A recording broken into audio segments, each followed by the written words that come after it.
Weak Explorer Reborn as Skeleton but improves with each conquest. If you dig my recaps, don't forget to subscribe and smash that notification bell. The anime begins in a place called the Labyrinth of the Moon's Reflection, where an adventurer, Rentt Faina, found himself paralyzed after encountering a dragon.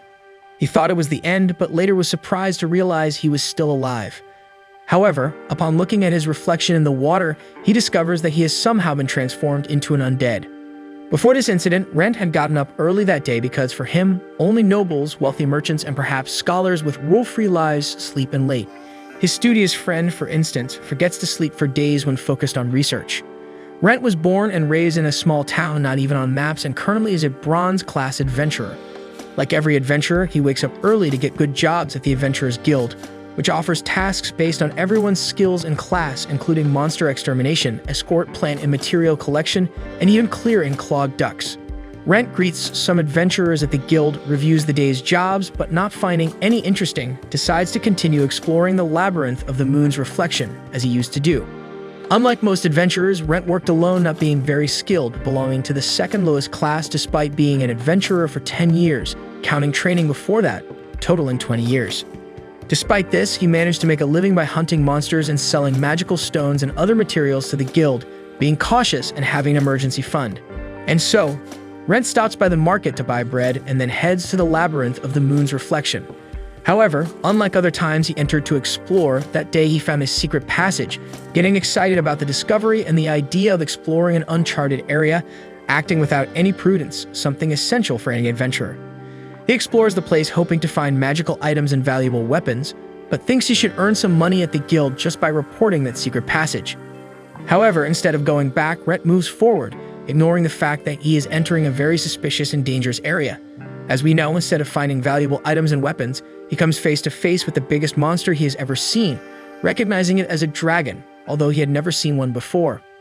According to legend, dragons are creatures that can have many forms and sizes, and when Rentt faces such a monster, he can't move his body, being paralyzed because he knew that a simple solo adventurer of the bronze class wouldn't be able to face such an exceptional creature as a dragon. And so he becomes an undead, an immortal monster, although easily destroyed by a bishop or priest through purification magic, due to being a creature that violates the divine providence that the dead should not remain in that world. Rentt wonders if that meant he had died, but since he still had consciousness and memory, he decides to keep hope and return to the city. However, upon further thought, Rentt realizes that it's a terrible idea. After all, an undead would surely be eliminated as soon as it showed up in the city, and despite already being dead, he didn't want to be destroyed.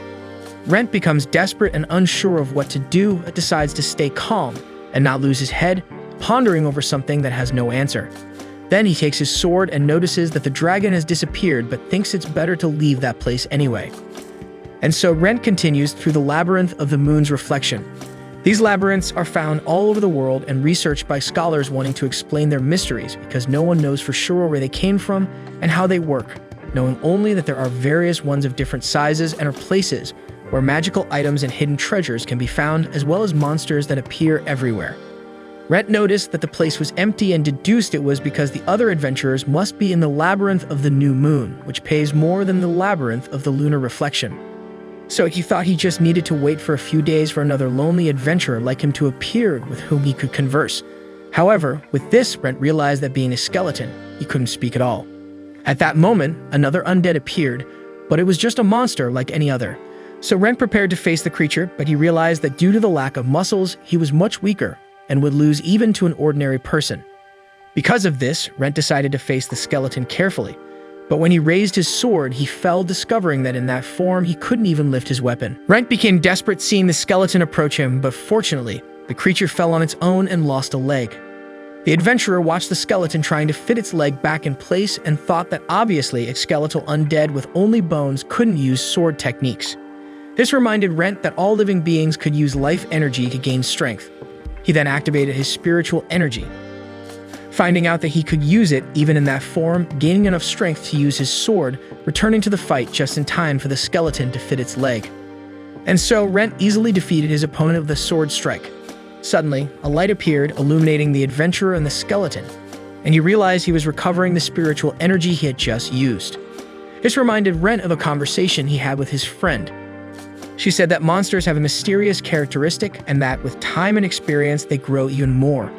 The adventurer observed that humans also evolve as they gain experience, but his friend clarified that the scale is different, giving an example of a skeleton that in rare occasions can become ghouls, a process called existential evolution, one of the subjects she usually studies. Ghouls are also undead, with the difference that they have flesh and are more similar to humans, making Rentt think that with a cloak and a mask to hide his new form, he could possibly return to the city. And so Rentt sets a new goal, to become a ghoul, for which he needed to defeat monsters in the labyrinth until achieving existential evolution. Meanwhile, his researcher friend gives up waiting for Rentt and decides to make dinner alone. The adventurer continues defeating skeletons in the labyrinth, improving his mobility with the light, which he deduces has a healing effect, allowing him to use his spiritual energy in every fight. Then Rentt decides to try facing a slightly stronger monster. After searching a bit, he finds a slime, a creature weak like skeletons, but not to be underestimated because physical attacks are less effective against amorphous and liquid monsters, like it easier to defeat with magic. However, he doesn't have enough skill to use attack magic, so the most he can do is use utility magic to create fire. That means Rentt has to defeat the slime only with physical attacks. For this, there are two options: hit the creature's core or shred its liquid form to the point where it can't regenerate. However, he neither has the strength nor the skill for that, leaving only the option to spend his reserve of spiritual energy once a day, making the small slime almost like an archenemy for Rentt. The monster tries to attack, but the undead dodges, and luckily, Rentt hits its core on the first strike. Then he takes the magic stone and collects the slime's liquid in a flask because the monster can release an acidic bomb. However, after they are defeated, the acid disappears from their bodies and the liquid leaves the skin smooth, making the content usable for cosmetics. Rentt gathered all the liquid using various vials he carried with him and thought that everyone should pay for a few days at the inn. The next day, a girl named Sheila, who worked at the Adventurers Guild, carried out her duties as usual. A teammate asked if the new adventurer who had come by had managed to find a group because, based on the recommendation letter, she didn't seem to have much real experience despite being skilled with a sword. Sheila explained that there were no good openings for the girl, so she thought of asking for Rentt's help. However, since he didn't show up, she told the novice that she would introduce her to a considerate veteran if she waited for a few days. But as the girl mentioned needing money, Sheila informed her about the Labyrinth of the Lunar Reflection. The man thinks Sheila did well because, being skilled with a sword, the girl should manage well in the labyrinth, even as a novice. Sheila cautioned her not to overdo it. Her teammate found it strange that Rentt hadn't shown up and asked if he had taken any long-term jobs. Sheila denied it, explaining that there was nothing that would make the adventurer leave Malt. Meanwhile, Rentt noticed that he no longer felt the desire to eat or sleep, which made sense as he was now undead and attempting to eat would only result in the food falling to the ground. He observed that despite facing many monsters, existential evolution takes time. Although his abilities had decreased when he transformed into a skeleton, he was almost back to his previous level, thanks to the defeated monsters. Rentt discovered that, in addition to his spiritual energy, he could also use mana and divine energy, even as an undead. He used the energy on the bread he bought in the city because, besides healing wounds and illnesses, it was useful for purifying water and slowing down the decay of food, allowing the bread to last for at least 3 more days. Hoping that after this time he would have a body that needed nourishment, Rentt decided to focus on achieving existential evolution by defeating monsters gradually and safely. He could handle up to 2 at the same time, but a group of 3 would complicate things, and if there were 4, he would have to flee. A group of 5 would be almost impossible to encounter in the labyrinth.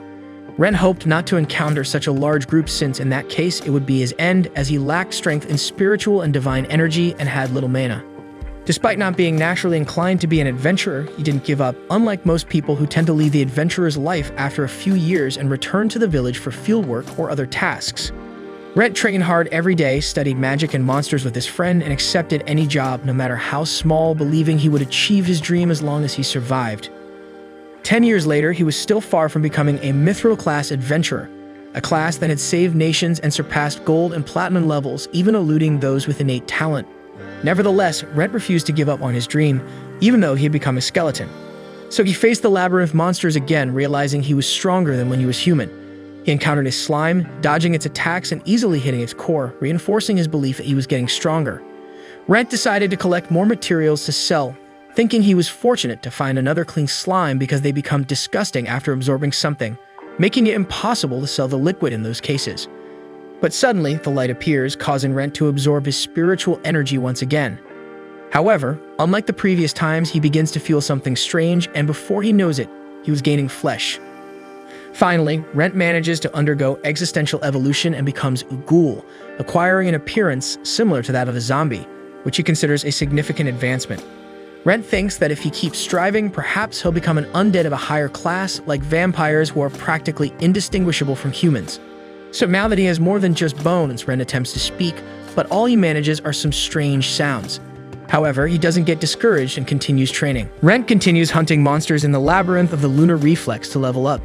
Now that he has become a ghoul, he targets creatures that usually roam in groups, such as goblins. He separates them through the rooms and corridors to avoid complications. With his new form, Rentt has gained muscles, yet he remains even more agile than when he was just a skeleton. His mana and spiritual energies have increased, allowing him to strengthen his sword and easily eliminate 2 goblins. In another part of the Labyrinth of the Lunar Reflex, a girl faces off against a skeleton with her sword. Rentt observes her from afar, realizing he hasn't seen a human in a long time. He decides it's best to stay hidden because his appearance would likely provoke an attack or escape. The adventurer notes that he doesn't know the girl and deduces that she must be a novice. He knows most adventurers in Malt, but since they can be difficult to deal with and often make fun of weaker individuals like him, knowing everyone's abilities and friendships makes things easier. Rentt continues to follow the girl from a distance, realizing that at least the guild must find him useful since, despite his weakness, retirement hasn't been recommended. The girl keeps exploring the labyrinth, and Rentt recognizes that her chosen direction isn't the safest, becoming concerned for her safety. Suddenly, a skeleton appears and attacks the girl. She defends herself, and Rentt notices that she received proper training but is still weak, needing many strikes to be effective. He deduces her fighting style involves dodging attacks and gradually defeating opponents. Observing that the girl isn't paying attention to her surroundings, Rentt sees her getting cornered. Despite the challenging situation, she refuses to let a skeleton defeat her and attacks with her sword. However, her opponent grabs her weapon, leaving her completely unprotected. With no other option, Rentt decides to save the girl. He attracts the enemy's attention, hoping she takes the opportunity to attack. However, he realizes she's too surprised to do anything after seeing a ghoul, so he attacks, splitting the skeleton in half, and then introduces himself to the novice. She panics upon seeing the ghoul approaching. Rentt reassures her, explaining that he won't harm her, and releases his sword to prove his intention. Only then does the girl realize the ghoul is speaking. Rentt seizes the moment to reintroduce himself and clarifies that he is an adventurer like her. She's surprised and attempts to repeat his name until understanding that she is Rentt. Confused about why an adventurer looks like that, she questions if it's some kind of disguise. Rentt explains that he actually died but continues to exist in a certain way.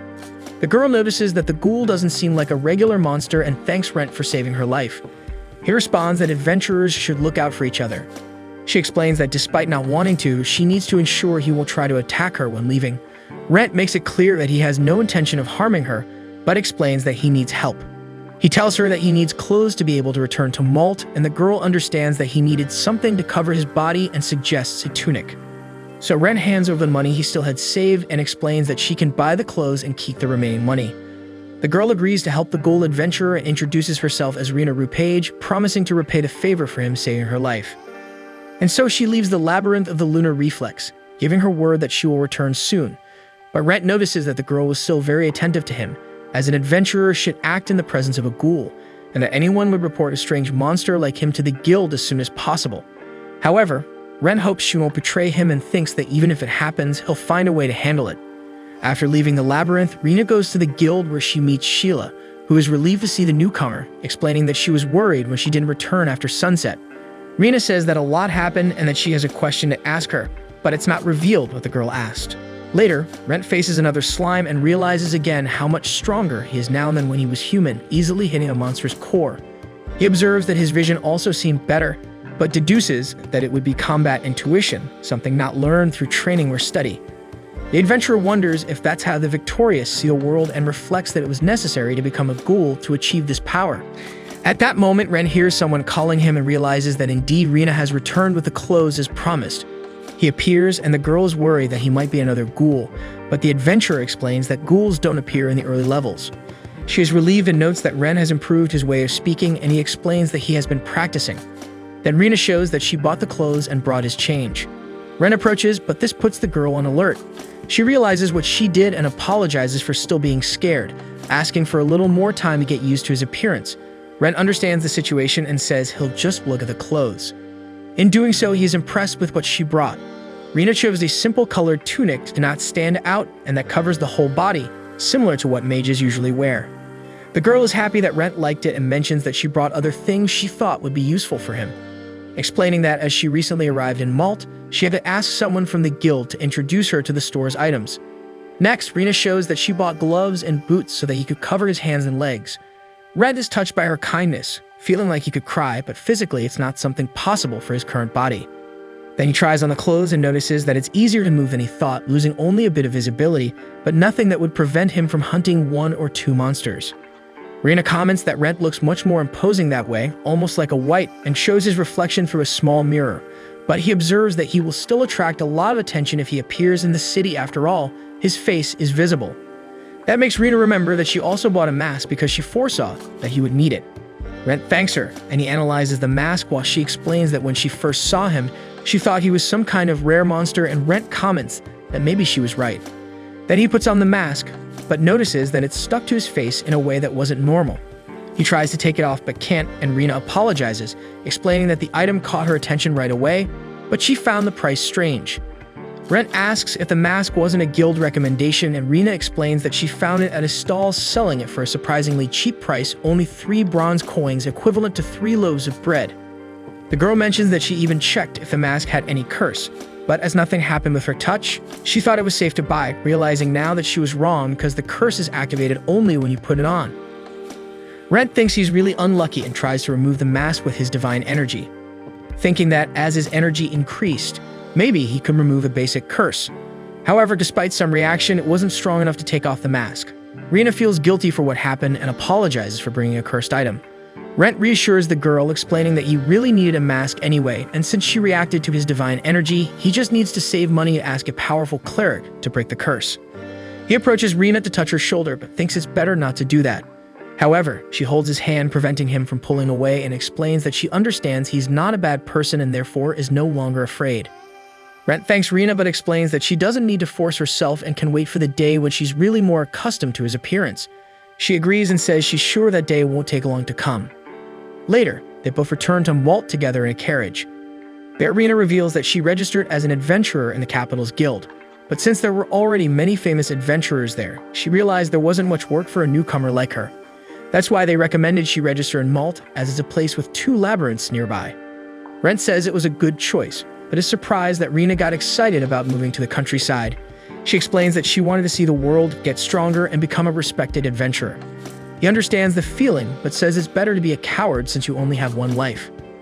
Sometime later, they arrive in Malt, but Rentt is hesitant to pass through that entrance because many people there already know him, and they would sense something is wrong when he shows his identity. Because of this, Rena suggests they go through the West Gate, a less used entrance. However, Rentt thanks her, acknowledging that without her, he wouldn't be able to get there. However, even though he needed help, he wanted to separate to avoid causing problems for Rena. If she were caught helping a monster enter the city, she would be considered a criminal and lose her adventurer license. Rena says she understands the danger she was taking in helping a ghoul, but she knew she was only alive thanks to him, and therefore saw no problem in risking herself to help him. As the girl insists, they both head to the West Gate. There, they display their night identities to the guards, but one of them notices Rentt's appearance and orders him to remove his mask. Quick on her feet, Rena explains that she is cursed and can't take it off. The guard inquires if that's why he talks strangely, and she clarifies that Rentt was severely injured after battling a monster. The boy plays along, showing his ear to the guards since his zombie-like appearance makes it seem as if he's wounded. Rena fabricates that he bought the mask to conceal the scars, unaware of the curse. They marvel at how unlucky the guy is, and Rentt suggests they can try to take off the mask if they want. So after Rena assures them it's safe to touch, one of the guards attempts to pull the mask, realizing they were telling the truth about the curse, and they agree to let Rentt pass. The knight thanks Rena once again for helping him but seizes the first chance to evade her, leaving her alone because he still doesn't want to bring trouble to her. Rena searches for Rentt everywhere as he observes her from afar, analyzing that her equipment is cheap but well-maintained. She's skilled with the sword, very intelligent and courageous, making him certain that the rookie will become a great adventurer, despite others with such talents leaving him behind. Rentt contemplates apologizing for leaving Rena alone when he achieves a slightly more human appearance, feeling guilty for having to do so. And so he continues his journey alone, reaching his friend's house because he needed someone who also has a pass and whom he's confident will keep his situation a secret. Rentt tries knocking on the door, but with no response, he enters the house and finds his friend Lorraine sleeping peacefully. He wakes her up and she startles at the sight of Rentt with a mask. He He then removes his glove to reveal his ghoul hand. Before Rentt arrived at his friend's house, Lorraine was tired from working so much while waiting for him. She knew it was futile to search for the adventurer alone and thought about asking the guild to conduct a search. Soon, Lorraine heard someone knocking on the door and recognized that the knocking pattern belonged to her friend. This reassured Lorraine, and she decided to lie down to sleep, knowing that Rentt could enter on his own. She understood that something had likely happened to him, but she thought the crucial thing was that he was alive. After all, she couldn't have imagined that Rentt had died and become an undead. However, after he entered the house and revealed what he had become, Lorraine mentioned that despite studying monsters and magic, she had never heard of someone turning into an undead after being eaten by a dragon. She asked if the dragon was still in the dungeon, and Rentt explained that he didn't know but presumed it had probably left. Lorraine thought it was a very strange and hard-to-believe story, but considering her friend's new appearance, it was clear that what he told her had indeed happened. Rentt noticed that despite the circumstances, the girl remained calm, which he expected as she was an academic, mage, and adventurer. However, it seemed at that moment she saw him more as a subject of study than as a friend. Next, Lorraine asked him, perhaps cruelly, if he was sure if he was still the same person. The ghoul thought he still had consciousness and memories of his previous life, but as he had certainly died, he understood he couldn't confirm being the same person. Rentt replied, explaining that he couldn't say for sure, but she observed that the answer was very much like her friend, even though she recognized it was challenging to assert that he was indeed the same person. However, she decided to set that question aside for now and ask what he wanted to do. Rentt explained that he wanted to continue being an adventurer and achieve the coveted mithril class no matter what. But with his appearance, he couldn't go to the guild, and his friend understood that he wanted her to accept jobs on his behalf. Lorraine also thought he couldn't get a room at an inn and offered for him to stay with her for the time being. Knowing Rentt would feel uncomfortable staying for free, she suggested that in exchange for shelter, he would help her with her research, as no one had ever had the chance to study a monster that underwent an existential evolution. Rentt accepted the payment method as long as he wasn't dissected. Lorraine asked what kind of monster he thought she was, but then suggested she might need a bit of his skin and flesh. Later, Lorraine left the house to get Rentt's money with the magic stones and slime liquid he collected in the Labyrinth of the lunar reflection, returning with a good amount thanks to the quality materials he obtained. Then Rentt explained that he was heading to the three-pointed spear to find a blacksmith. As he walked in the street, everyone who crossed his path was puzzled by his appearance. Upon arrival, he explained to the attendant that he wanted a new sword. The girl assessed his old weapon and noted that it had been well taken care of but was at the end of its lifespan. Due to the damage, she deduced that the adventurer could use magic or spiritual energy. Rentt explained that he had both along with divine energy. The attendant was surprised as it was very rare for a person to be able to use all three. She explained that he was the second customer they had with that ability. Rentt asked her to keep it a secret, and she didn't question his motives, explaining that it was part of the blacksmith's job to keep their clients' secrets. Rentt thanked her and handed over a substantial amount of money, enough for the blacksmith to make a high-quality new sword. However, the attendant explained that he could only pay half at that moment and leave the rest for when the weapon was ready. Next, she explained that Rentt would have to be patient because the blacksmith took pride in his work, so it would probably take a few days to make a new sword, and the blacksmith would likely want to talk to him a few times during that time. Rentt said that wouldn't be a problem because when the blacksmith wanted to talk to him, he could contact Lorraine. Meanwhile, Lorraine was at home researching everything she knew about ghouls, undead creatures with strong physical abilities that can survive even decapitation. Her books also mentioned that they prefer the flesh of animals, especially humans, and are usually found in labyrinths. Some theories say they are born from human corpses, and other records of powerful monsters turning humans into lesser undead exist. But unlike Rentt, in those cases, the victims lose their personalities and any human will or emotion. In other words, Rentt is an extremely special case that has never been recorded before. Lorraine remembered when she had just accepted a job at the guild, and an adventurer asked her to let Rentt, who was just a novice at the time, accompany her during a job in the Blue Forest as a way for him to gain some experience. She recalled that at that time, the world was quite dull for her, even though she was the youngest to achieve the title of Grand Doctor, allowing her to register as a silver-class adventurer. After receiving that title, Lorraine went to the nation of Yarlin without saying a word to the people around her. For some, she said she was there just to collect some herbs, but the truth was she simply had nothing else to do. Even without a life goal, she agreed to help Rentt and went to do her harvest with him. After some time searching, she found the plant she wanted and thought she should be careful to harvest the roots along with it. After that, she asks Rentt to bring his backpack to store the plant. He does that, and the girl is startled to see that Rentt had already harvested several plants, while she had only collected one. She observes that the adventurer, despite being a novice, knew he needed to gather the plants along with the roots. At that moment, Rentt spots a goblin watching them. The creature prepares to shoot, and he steps in front to protect Lorraine, instructing her to use magic on the goblin. She does so, and Rentt thinks that someone from the silver class possesses a different level of magic, but the girl disagrees, saying there was nothing special about her attack. Next, he hands a cup of water to the girl and asks if that was her first battle. Lorraine says no, but explains that she always has other companions or guards around. Then she realizes that she wasn't helping the newcomer. It was the other way around. Rentt explains that she didn't seem very experienced for someone of her class, and that's why everyone was concerned about her going to the Blue Forest alone, prompting them to ask him to accompany her as a precaution. Lorraine observes that Rentt knows a lot about herbs, and he explains that someone once told him that to be an adventurer, one needed to know how to read and write as well as study plants, monsters, and other relevant topics. The girl then notices that she doesn't know the newcomer's name yet, and Rentt introduces himself. Lorraine does the same and asks him to teach her what he knows, noting that he must have some tricks, as he not only understands herbs and monsters, but also knows how to navigate the forest. And so their friendship begins.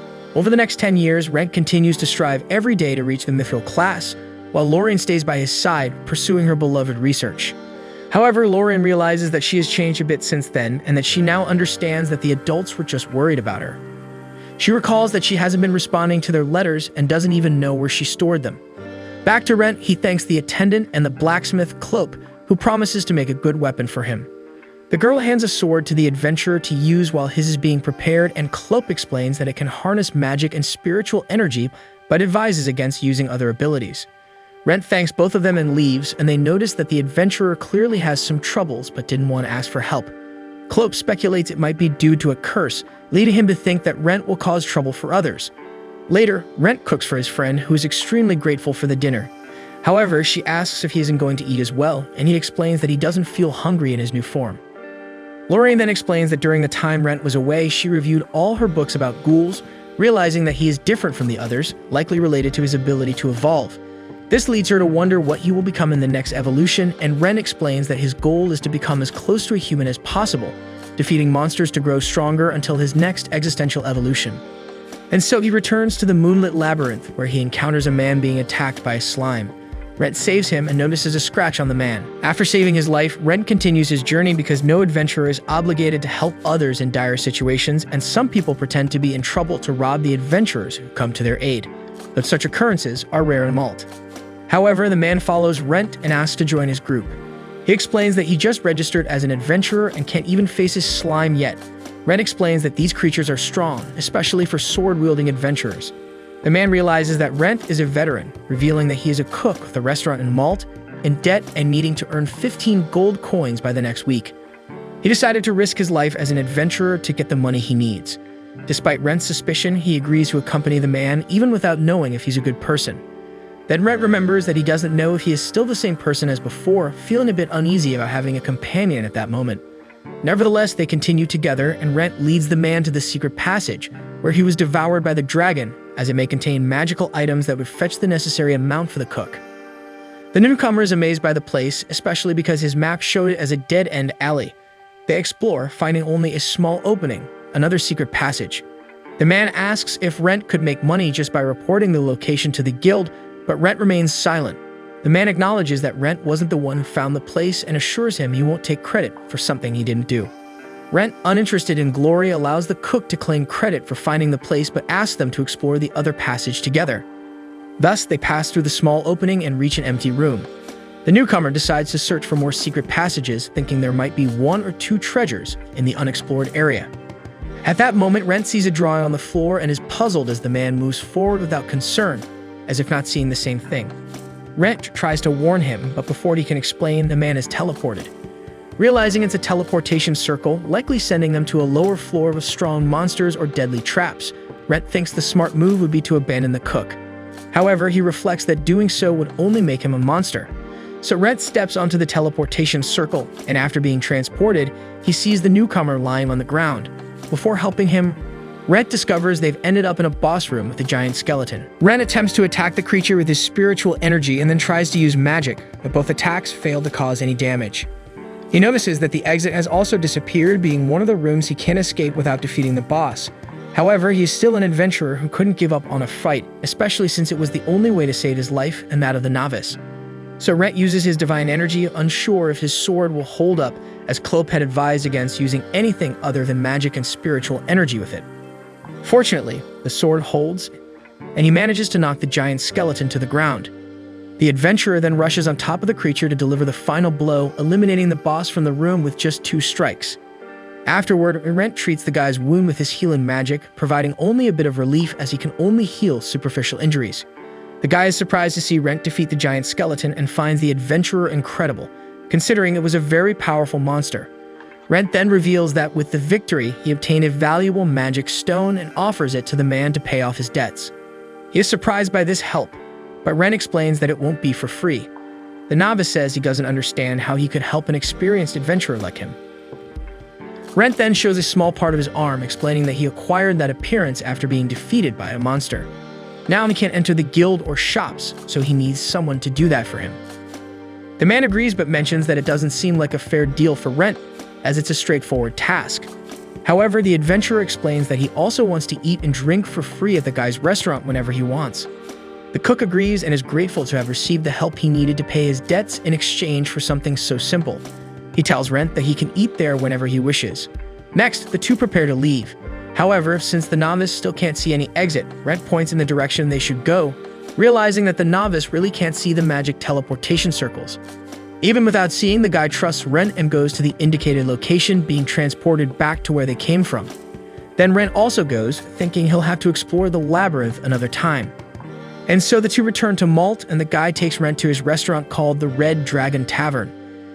The adventurer notices that the place is well presented and thinks that the reason for bankruptcy must be the taste of the food. At that moment, the cook's wife appears and is relieved to see that her husband is well. However, she becomes worried when she sees he is injured. The guy reassures the girl and explains that he's fine thanks to the adventurer who saved his life and healed him. Later, he shows that he also got the amount he needed to pay his debt with the magic stone he received. However, this worries his wife, as it seems suspicious for someone to help them in this way, and if they were deceived, they wouldn't be able to pay anything else. The guy explains that the adventurer is a good person and decided to help him when he learned about his debt. In return, he will assist with some things. The girl thinks her husband will have to do dangerous things, but he explains it will be simple tasks, including allowing the adventurer to eat for free in the restaurant. The girl is puzzled, as that was practically nothing compared to the help they received. Still, she realizes it's true and becomes emotional about finally getting rid of the debt. Afterward, the guy realizes he never introduced himself to Rentt. He says his name is Loris and his wife is Isabel. Then they thank the adventurer for all the help, and Rentt says his goodbyes. Loris asks to at least know the name of the person who saved his life. After ensuring they could keep it a secret, Rentt introduces himself and Loris promises to call the adventurer only Sir to keep his name confidential. He invites Rentt to the restaurant anytime, as it will be a pleasure to serve him. And so Rentt leaves, heading towards Lorraine's house. Along the way, he senses something strange and wonders what he has become. When he finally reaches Lorraine's doorstep, he notices his vision is becoming peculiar. Upon entering the house, his friend asks about his labyrinth adventure, and if he remembers where she left the letters she received from the Empire, as not responding would lead to the door being broken down soon. As the girl looks at Rentt, she senses something is wrong, but he assures her he's fine and hugs her. Lorraine is puzzled and wonders if he's drunk, but then realizes it would make sense since he's undead. Suddenly, Rentt loses control completely and attacks his friend, biting her shoulder. She immediately steps back and asks if Rentt is still there somewhere. Then she notices his eyes reacting to her call and uses magic to make him unconscious. After some time, he wakes up, and after Lorraine ensures Rentt is in control, he apologizes for what happened. She says it's okay, just an unpleasant accident, and asks how much he remembers. Rentt explains that he remembers meeting a man in the labyrinth and finding him delicious. Gradually, this desire drove him crazy to the point where he couldn't contain himself when he saw her. Lorraine explains that she had anticipated something like this might happen since ghouls prefer human flesh. She then asks him to rest, as she had to use magic to subdue him. Before leaving Rentt alone, he asks to see her wound. The girl shows the injury, explaining she had just sold her potions to the magic pharmacy, but in the morning, she'll gather more ingredients to make a healing potion. However, Rentt decides to take care of it himself with his divine magic. Lorraine comments that she had never been healed this way before, noticing that divine magic causes a pleasant sensation. After some time, the pain fades, leaving only a mark, but Rentt continues healing until there is nothing left, as if she had never been injured, leaving the girl surprised by the result. After healing his friend, Rentt observes that he has improved in appearance, as if his body is only filled with old wounds. At this moment, he realizes that his mask has also changed shape, now covering only his eyes. Rentt thinks he needs to hide his mouth, and immediately the mask covers the lower part of his face, leaving the upper part uncovered. Lorraine notices that the mask, in addition to being cursed, also responds to the wearer's desires. Rentt tests it, realizing his friend was right, and she explains that it's rare, but she has heard of magic swords with a will of their own. This makes Lorraine think that if the mask follows the wearer's desires, perhaps it can be removed. Rentt tests it, wishing it to come off, and Lorraine also tries to force it off, but the mask remains firmly attached to his body. As he continues to be undead, the adventurer decides to keep the lower part of his face covered. Next, Lorraine notices that her friend is able to speak much more clearly and naturally. Rentt thinks he must have undergone existential evolution again, probably becoming the giant skeleton he defeated. However, he remembers that when he evolved into a ghoul, it happened immediately. Lorraine reflects and concludes that it might have been when he fed on her blood. After all, he stopped being a ghoul and became a ghast, a servant of vampires, which is weaker than a lesser vampire. Rentt wonders why he turned into a ghast, and Lorraine says that even for scholars, existential evolution is a complete mystery, just like the origin of labyrinths, although she has a theory about evolution. Then Lorraine asks if Rentt would like to know, and upon his confirmation, she begins explaining that, as far as is believed, existential evolution occurs when a monster transforms into a more powerful being. She recalls that initially he was just a skeleton, and then evolved into a ghoul, which was curious since there are other ways for ghouls to evolve, such as becoming a skeleton soldier, knight, or many others, although there are also reports of some evolving into ghouls. Because of this, her hypothesis is that Rentt is evolving according to the form he desires, as his will is to have an appearance as close to human as possible. Rentt observes that the theory makes sense but wonders if he should have turned into a vampire, which is more similar to humans than a ghast. Lorraine explains that evolution must work like the Adventurers Guild, where one needs to go through each stage as they gain power, only then reaching the final goal. She continues to explain that experiments with smaller monsters show they evolve into a form adapted to the environment they live in, gaining, for example, affinity with fire when living in a volcanic region or with water when living near a lake. Therefore, it's also possible that his evolution is having a passive reaction to the environment, although this does not negate her theory that this response occurs due to the monster's own will. Rentt thinks that if his friend is right, he will be able to evolve into a vampire and maybe one day return to being human. However, she believes it's more likely that only the first option will happen, not knowing if it's possible for him to return exactly to what he was. Later, Lorraine concludes that probably the next existential evolutions will require more than just defeating monsters, as he became a ghast when he ingested her blood. It's likely there is a special condition to become a vampire, although it's just a hypothesis. Regardless, Rentt will have to go through a long journey to reach his goal, and she promises to be there, help him in any way possible. Rentt thanks his friend, but she then switches to researcher mode and decides to conduct experiments on him, such as using magic to photograph his body for records and cutting a piece of his skin for various tests, as well as testing his sleep and appetite, now that he's in a new form. Rentt is concerned about the idea of undergoing so many experiments, but Lorraine understands that he was quite tired, deciding to leave the tests for the next day. So the next day, Rentt gets up early to train while his friend continues to rest. He realizes that the strange impulse he felt the day before has disappeared, and he has returned to acting normally. At this moment, Rentt realizes that he has worn out his sword faster than he should have while facing the giant skeleton, and it's not possible to take the weapon into the labyrinth in that state. Therefore, he returns to the blacksmith Cloak's shop to explain that he will need the sword he ordered as soon as possible. The man doesn't like seeing the state Rentt left his sword in, and the adventurer confesses that he strengthened it with divine magic. Cloak questions why he used this type of magic on the sword, since he doesn't need it to defeat any type of monster in the Lunar Reflex Labyrinth. Rentt explains that he found a giant skeleton in an unexplored area. The blacksmith is surprised but realizes that this explains the situation of the weapon and even the strange way the adventurer looks. Then Cloak asks if Rentt explored the area, and he explains that he will need his sword to do so. Cloak says he can't deliver it at that moment, but understanding that Rentt can't let someone else explore the area he found, he decides to lend another sword to the adventurer, one slightly better and more resistant than the last, as Rentt is one of his best customers. And so the adventurer leaves the shop with a new weapon, ready to continue exploring the labyrinth with the goal of achieving a new existential evolution. Along the way, he encounters Loris and Isabel, who are buying various foods to return to work at the Red Dragon Tavern. Later on, Rentt is going to carry out the experiments he promised his friend. Lorraine explains that a significant part of nature is poisonous, ranging from nausea to paralysis. However, by mixing substances, a new poison is created that can even eliminate a brown bear. Rentt starts to fear the girl's alchemy, becoming concerned about whether it was really safe for him to drink the mixture she prepared. After consuming the poison, Lorraine asks if Rentt needs an antidote spell, but he explains that he is fine and just found the taste of the contents horrible. Then his friend comments that perhaps he is the first person in history to ingest poison and survive just to complain about the flavor. She observes that apparently no poison affects Rentt, although herbs and healing potions work for some reason, making his body quite favorable to them.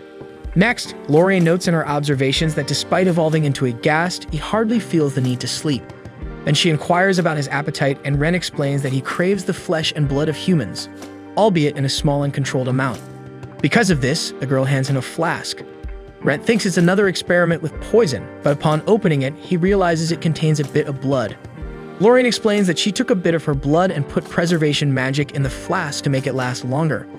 Even though he doesn't want to, it's better to ingest at least a little blood periodically to prevent him from losing control again. Rentt agrees and consumes a drop from the flask, celebrating the taste. Afterwards, he thanks Lorraine, mentioning that just that amount was enough to curb his hunger, and he promises to make the flask last. Then Rentt mentions that he intends to go to the guild to accept an adventurer job. Lorraine reminds him that to take on jobs, he needs to show his identity, and since everyone there knows him, they will have many questions about his new appearance. Rentt acknowledges that his appearance is indeed quite different, but he thought it wouldn't be a problem since he's just a bronze-class adventurer. Lorraine agrees that there are many others in his class, but she says that everyone will still recognize him because the whole guild likes him. After all, he did all kinds of jobs. Whether helping a newbie or taking on jobs no one else was interested in. Rentt says those were unimportant services, and Lorraine asks him not to downplay himself like that because the guild even wanted to recruit him. Rentt is surprised as he didn't consider himself a very talented adventurer. Lorraine explains that they probably found it challenging to bring up the subject since Rentt showed no signs of retiring. She is sure of their desire because she knows some people from the guild. Rentt says he indeed has no intention of retiring, and that's why he wasn't interested in working at the guild, but he's happy to know that everyone sees him that way. Then, Lorraine thinks that the best way for Rentt to accept missions at the guild without causing problems would be to present himself as a new adventurer. Since it's something that requires a personal presence, everyone would continue to think he is missing. And so Rentt returns to the guild after such a long time. He goes to Sheila to register as a new adventurer, and the girl hands him the necessary form explaining that he can fill out everything if needed, except for his name. Rentt expresses gratitude and explains that he can read and write, so it won't be necessary for someone else to do it for him. Then Sheila explains that he doesn't need to fill out everything on the form, but listing the spells and other abilities he possesses helps the guild to find missions for him. Rentt remembers filling out that form 10 years ago, and at the time he didn't even know what an ability was, so he only managed to write his name and age, which is very different from what he's capable of now, although his goal hasn't changed. When Lorraine suggested that he introduce himself to the guild under a different identity, Rentt was initially against it, as guild norms prohibit the use of different names. However, his friend insisted, saying they wouldn't find out, and even if they did, it wouldn't be a big deal.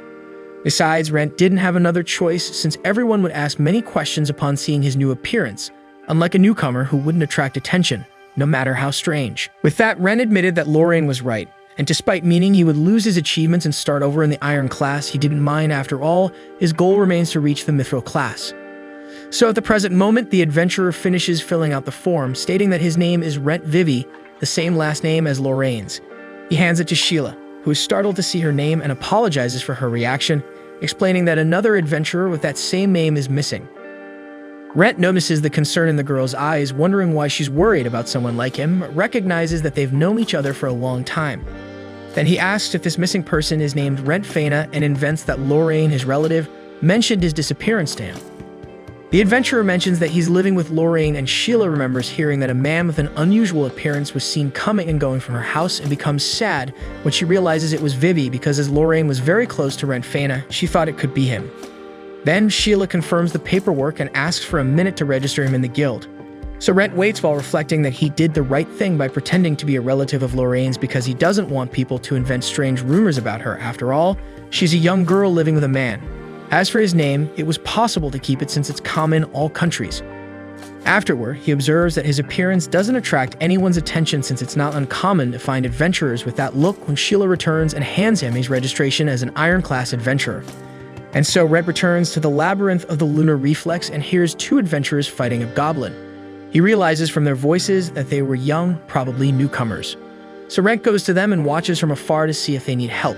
With that, he discovers a swordsman, Rise, and a healer, Laura. At that moment, a slime appears, but they show they work well as a team.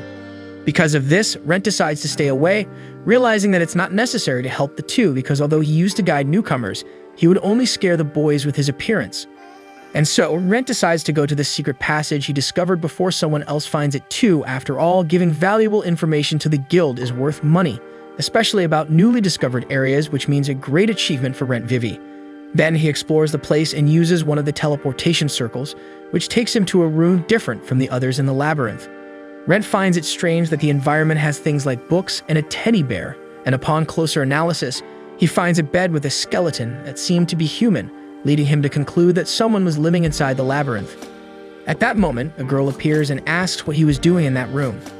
Rentt observes that she seems dangerous and explains that he's just investigating the area to see if he finds anything because he's an adventurer. However, this makes the woman consider him a thief. She says she can't forgive the disturbance of that place and uses magic that hurls Rentt with full force against the wall, making him think that this might be the end. But with the attack, his clothes are destroyed, revealing his ghastly body. The girl notices his appearance, decides not to attack, and comments that it explains how Rentt got there. She then says there was a misunderstanding on her part and apologizes for burning his clothes, surprising Rentt since she didn't just destroy his attire but tried to kill him. As a way of making amends, she hands him a cloak she was wearing, saying it's better than his clothes. The girl explains that the room is special to her, and although no one can enter without being accompanied by him, the guy must keep the place a secret, including from the guild. Later, the girl notes that as an adventurer, Rentt wouldn't want to return home empty-handed, so she gives him an anication map, a magical item that automatically traces the places its owner has been. And thus, she finalizes the agreement for Rentt to keep the room a secret, and with her magic, sends him back to the labyrinth entrance. After that encounter, Rentt returns to Lorraine's house and recounts what happened.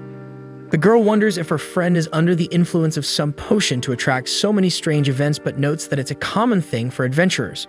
She then explains that the map Rentt received didn't show any sign of being cursed, although she has no idea how to use it, as the item didn't react to her magic, deducing that maybe it might have some reaction with its owner.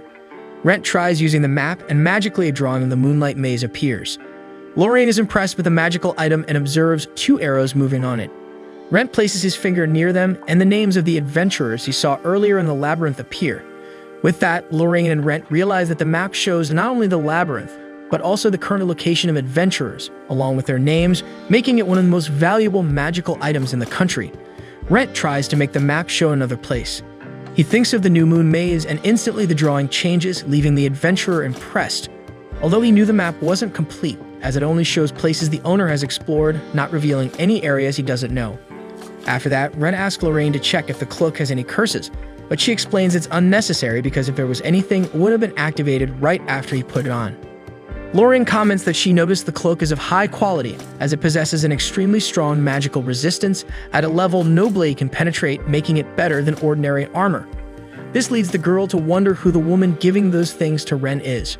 Her friend mentions that she showed herself to be extremely powerful, having a strength level above gold-class adventurers. Then Lorraine says she wasn't only intrigued by the woman, but also by the room because that place signifies someone has the ability to create living spaces within the labyrinth. Rentt then comments that he's planning on returning to the room. After all, the woman told him not to tell the guild about the place, but she didn't mention anything about him not being able to come back. Lorraine says that's what he wanted to understand because clearly she wants to be left alone.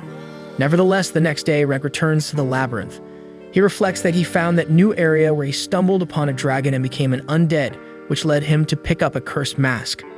Rentt thinks that most people would feel sorry for his situation. These things allowed him to face powerful enemies as well as uncover some mysteries, which led him to become stronger, something necessary for a mithril-class adventurer. Rentt heads towards the woman's room, but upon arriving at the secret passage, he realizes that the entrance had disappeared, which means she doesn't want him to come back. At the guild, Sheila talks to another adventurer who is also worried about Rentt's disappearance, and they both hope he's traveling or something like that.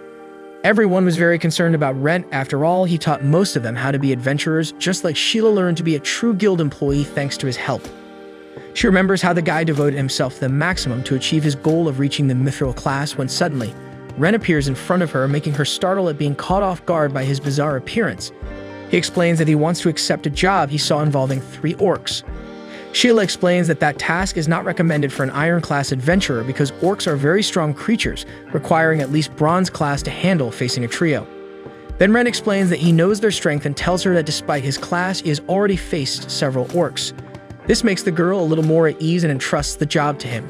But she asks the newcomer not to do anything risky and to run away if the situation becomes dangerous. Rentt promises to do so if necessary. After all, he understands more than anyone that you only have one life. And so, after a while, Rentt returns to the guild after defeating the 3 orcs and bringing back their remains in a magical bag, an item that, despite taking 5 years to buy, was worth it, as it's something super necessary for a solo adventurer like him. Sheila praises Rentt's work for having stored and preserved the 3 orcs in a way that will surely leave the client who commissioned the mission very satisfied. The other adventurers in the guild overhear the conversation and are suspicious of the newcomer. After all, defeating 3 orcs is quite something for someone of the Iron class, which makes Rentt realize that he ended up standing out more than he would have liked. Then Sheila hands him a paper and explains that she spoke with her manager so that he can try to take the promotion exam, which basically serves for adventurers to advance in class, meaning he would move up to the Bronze class. She explains that it's very rare for someone to have this opportunity so early, but Rentt has shown potential for it. And so the adventurer returns to Lorraine's house and tells her that he was invited to take the promotion exam. His friend isn't surprised by the offer after all. Rentt is quite strong. He says it's only because of his new condition, but Lorraine says he only managed it because he's capable of using that strength. Then the girl takes the opportunity to ask what name Rentt used to register at the guild, and he reveals that he used her last name, which surprises Lorraine. She asks why, and Rentt explains that pretending they're related was his way of preventing people from thinking poorly about a strange man frequenting a woman's house. Lorraine understands the reason but says he didn't need to worry about her reputation. After all, she's just a broke academic who moved to Malt because she couldn't sustain herself in the capital, so she doesn't care about people's opinions of her. Still, Rentt insists on not causing any kind of trouble for his friend. After all, Lorraine has already done a lot for him. The girl responds that, in her opinion, he has done much more for her than the opposite, since Rentt does everything in her house like cooking, washing, and cleaning, but the guy remembers that he's only human thanks to her, which means his debt is greater. So Lorraine says that now that they are relatives, Rentt can stay at her house for as long as he wants. After all, it's not strange for family members to ask for that kind of favor. Sometime later, Rentt goes to the Adventurer Guild very early to take his promotion exam to the Bronze class. Sheila is surprised to see him because she thought the newcomer would wait for the next exam to have more time to study, and Rentt explains that he would have to wait many months and didn't want to waste time. At that moment, another adventurer arrives at the guild Drowsy, right on the exam's starting time, and Rentt thinks he'll probably lose points for that since an adventurer who doesn't arrive on time isn't reliable. And so the examiner explains that the exam to move from the Iron class to the Bronze class starts with a test, where the participants' knowledge of the guild rules and monster loot handling will be tested, and then those who pass the first stage go to the practical part. Rentt knew that this second stage worked differently each time, with the last one he participated in being about herb collection when he became a Bronze class adventurer. After the examiner gives the instructions, Rentt and the other participants proceed to take the written exam, where he notices there are more people than he originally thought. At that moment, Rentt recognizes the adventurer Laura, who we saw in the Moonlight Reflection maze alongside her partner, Rise, who was taking the oral exam, as it's uncommon for people in this world to know how to read and write. However, despite it being rare, Rentt was educated in the village where he was born, where he also learned about herbs because he thought he might need that knowledge to become an adventurer. So Rentt takes the exam calmly, as it's the second time he's taken the same test, and after finishing, while several adventurers comment on how difficult they found the exam, he manages to get perfect score, leaving Sheila impressed, as it's extremely rare to achieve. After the first stage, Sheila explains that in the practical part, he'll have to form a group with other participants to complete a task for the guild, and Rentt ends up with Laura and Rise. The boy introduces himself as a swordsman who uses spiritual energy to enhance his fighting strength, so he requests to be in the front line. Then Laura introduces herself and explains that she's a mage with healing magic who prefers to stay in the rear guard. Next, Rentt also introduces himself and says he fights with a sword and can use both magic and spiritual power. The examiner then explains that the practical part of the exam will take place in the New Moon Maze, and the task is to reach a marked point on a map given to them, with everyone having until sunset to complete it. Additionally, although there are no restrictions on how to complete the mission, all participants will be heading to the same location, essentially making it a race, where the first group to arrive will receive a special reward commensurate with their efforts. And so the exam participants head to the New Moon Maze. At the entrance, Rise asks Rentt if he's been there before. Rentt confirms, and Rise explains that he's also been to the maze, although he only made it halfway through the first floor. Then he starts walking to enter the place, but Rentt explains that before they go in, they should buy a map because the one the guild distributed is 15 years old, too outdated to be reliable. He then walks to a tent at the entrance of the maze and asks the vendor for a map, who explains it would cost 2 silvers, an amount Laura and Rise say they can't afford. However, Rentt says they only need a map of the first floor, so it shouldn't cost more than 5 bronze coins. The vendor agrees to sell it for that amount, realizing he can't deceive Rentt. Afterward, the trio compares the map they bought with the one they received from the guild, realizing the new one is more up-to-date and includes changes to the maze, such as recent collapses as well as the location of all traps, which would undoubtedly help them avoid wasting time. Then the vendor tells Rise and Laura that if they want to pass the exam, they should do what Rentt says. This makes Rise realize that without him, the 3 of them would have entered the maze with the outdated map, and he thanks Rentt for that. Laura then asks why the guild would provide a bad map, and Rentt explains that an adventurer should never let their guard down, and the purpose of the exam is to test if they have what it takes to be an adventurer. Rentt takes the opportunity to mention that, besides the map, the nearby carriages could have taken the participants to the wrong place. Then he tells the 2 to remember that the guild can be surprisingly ruthless. The trio enters the Labyrinth, where they encounter several skeletons, and Rentt instructs them not to let their guard down. Then Laura provides support to Rise with her magic so he can face the skeletons.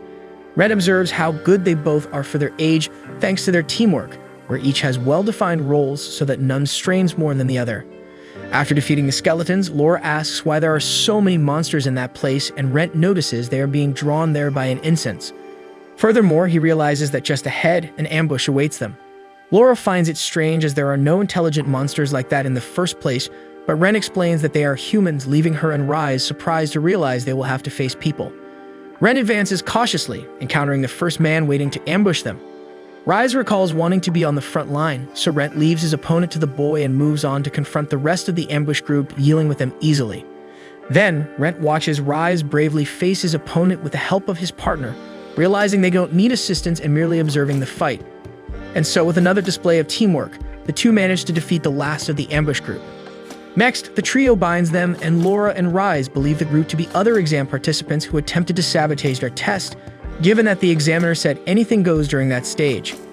Rentt explains that anything can happen in the Labyrinth, and monsters aren't the only threats, another reason adventurers should never let their guard down. With this, Rise finally agrees to follow Rentt's orders, as it's clear he's a more experienced adventurer than Laura and him. And so the 3 continue their journey, and Rentt asks a boy who was hiding to fetch his partners, who attempted the ambush, surprising him when he realizes he's been spotted. Then, after untying the group, he remarks to the others that the masked adventurers seem to know they were sent by the guild, leaving everyone wondering who this highly skilled newcomer is. Meanwhile, Sheila goes to speak with the guild master, who called her precisely to discuss Rentt Vivi because rumors have spread about him being a criminal. Since he appeared suddenly in Malt and no one knows anything about his past apart from being a newcomer with great skills, he has become a suspect, enough for the guild not to simply ignore the accusations against him. Therefore, the man asks Sheila to keep an eye on him and report if she discovers anything. Despite disliking the task, the girl agrees. Back in the Labyrinth, the trio reaches a door leading to a boss room, one of several on that floor. Rentt mentions that it's the passage to reach their destination for the test. However, he worries about Rise and Laura, as neither of them has ever faced a boss before, which is too advanced for a pair of iron-class adventurers. As Rise refuses to admit he's scared, Rentt says that for an adventurer, it's not shameful to avoid a fight they can't win. At that moment, another group of exam participants appears, surprised not to be the first to reach the entrance of the room.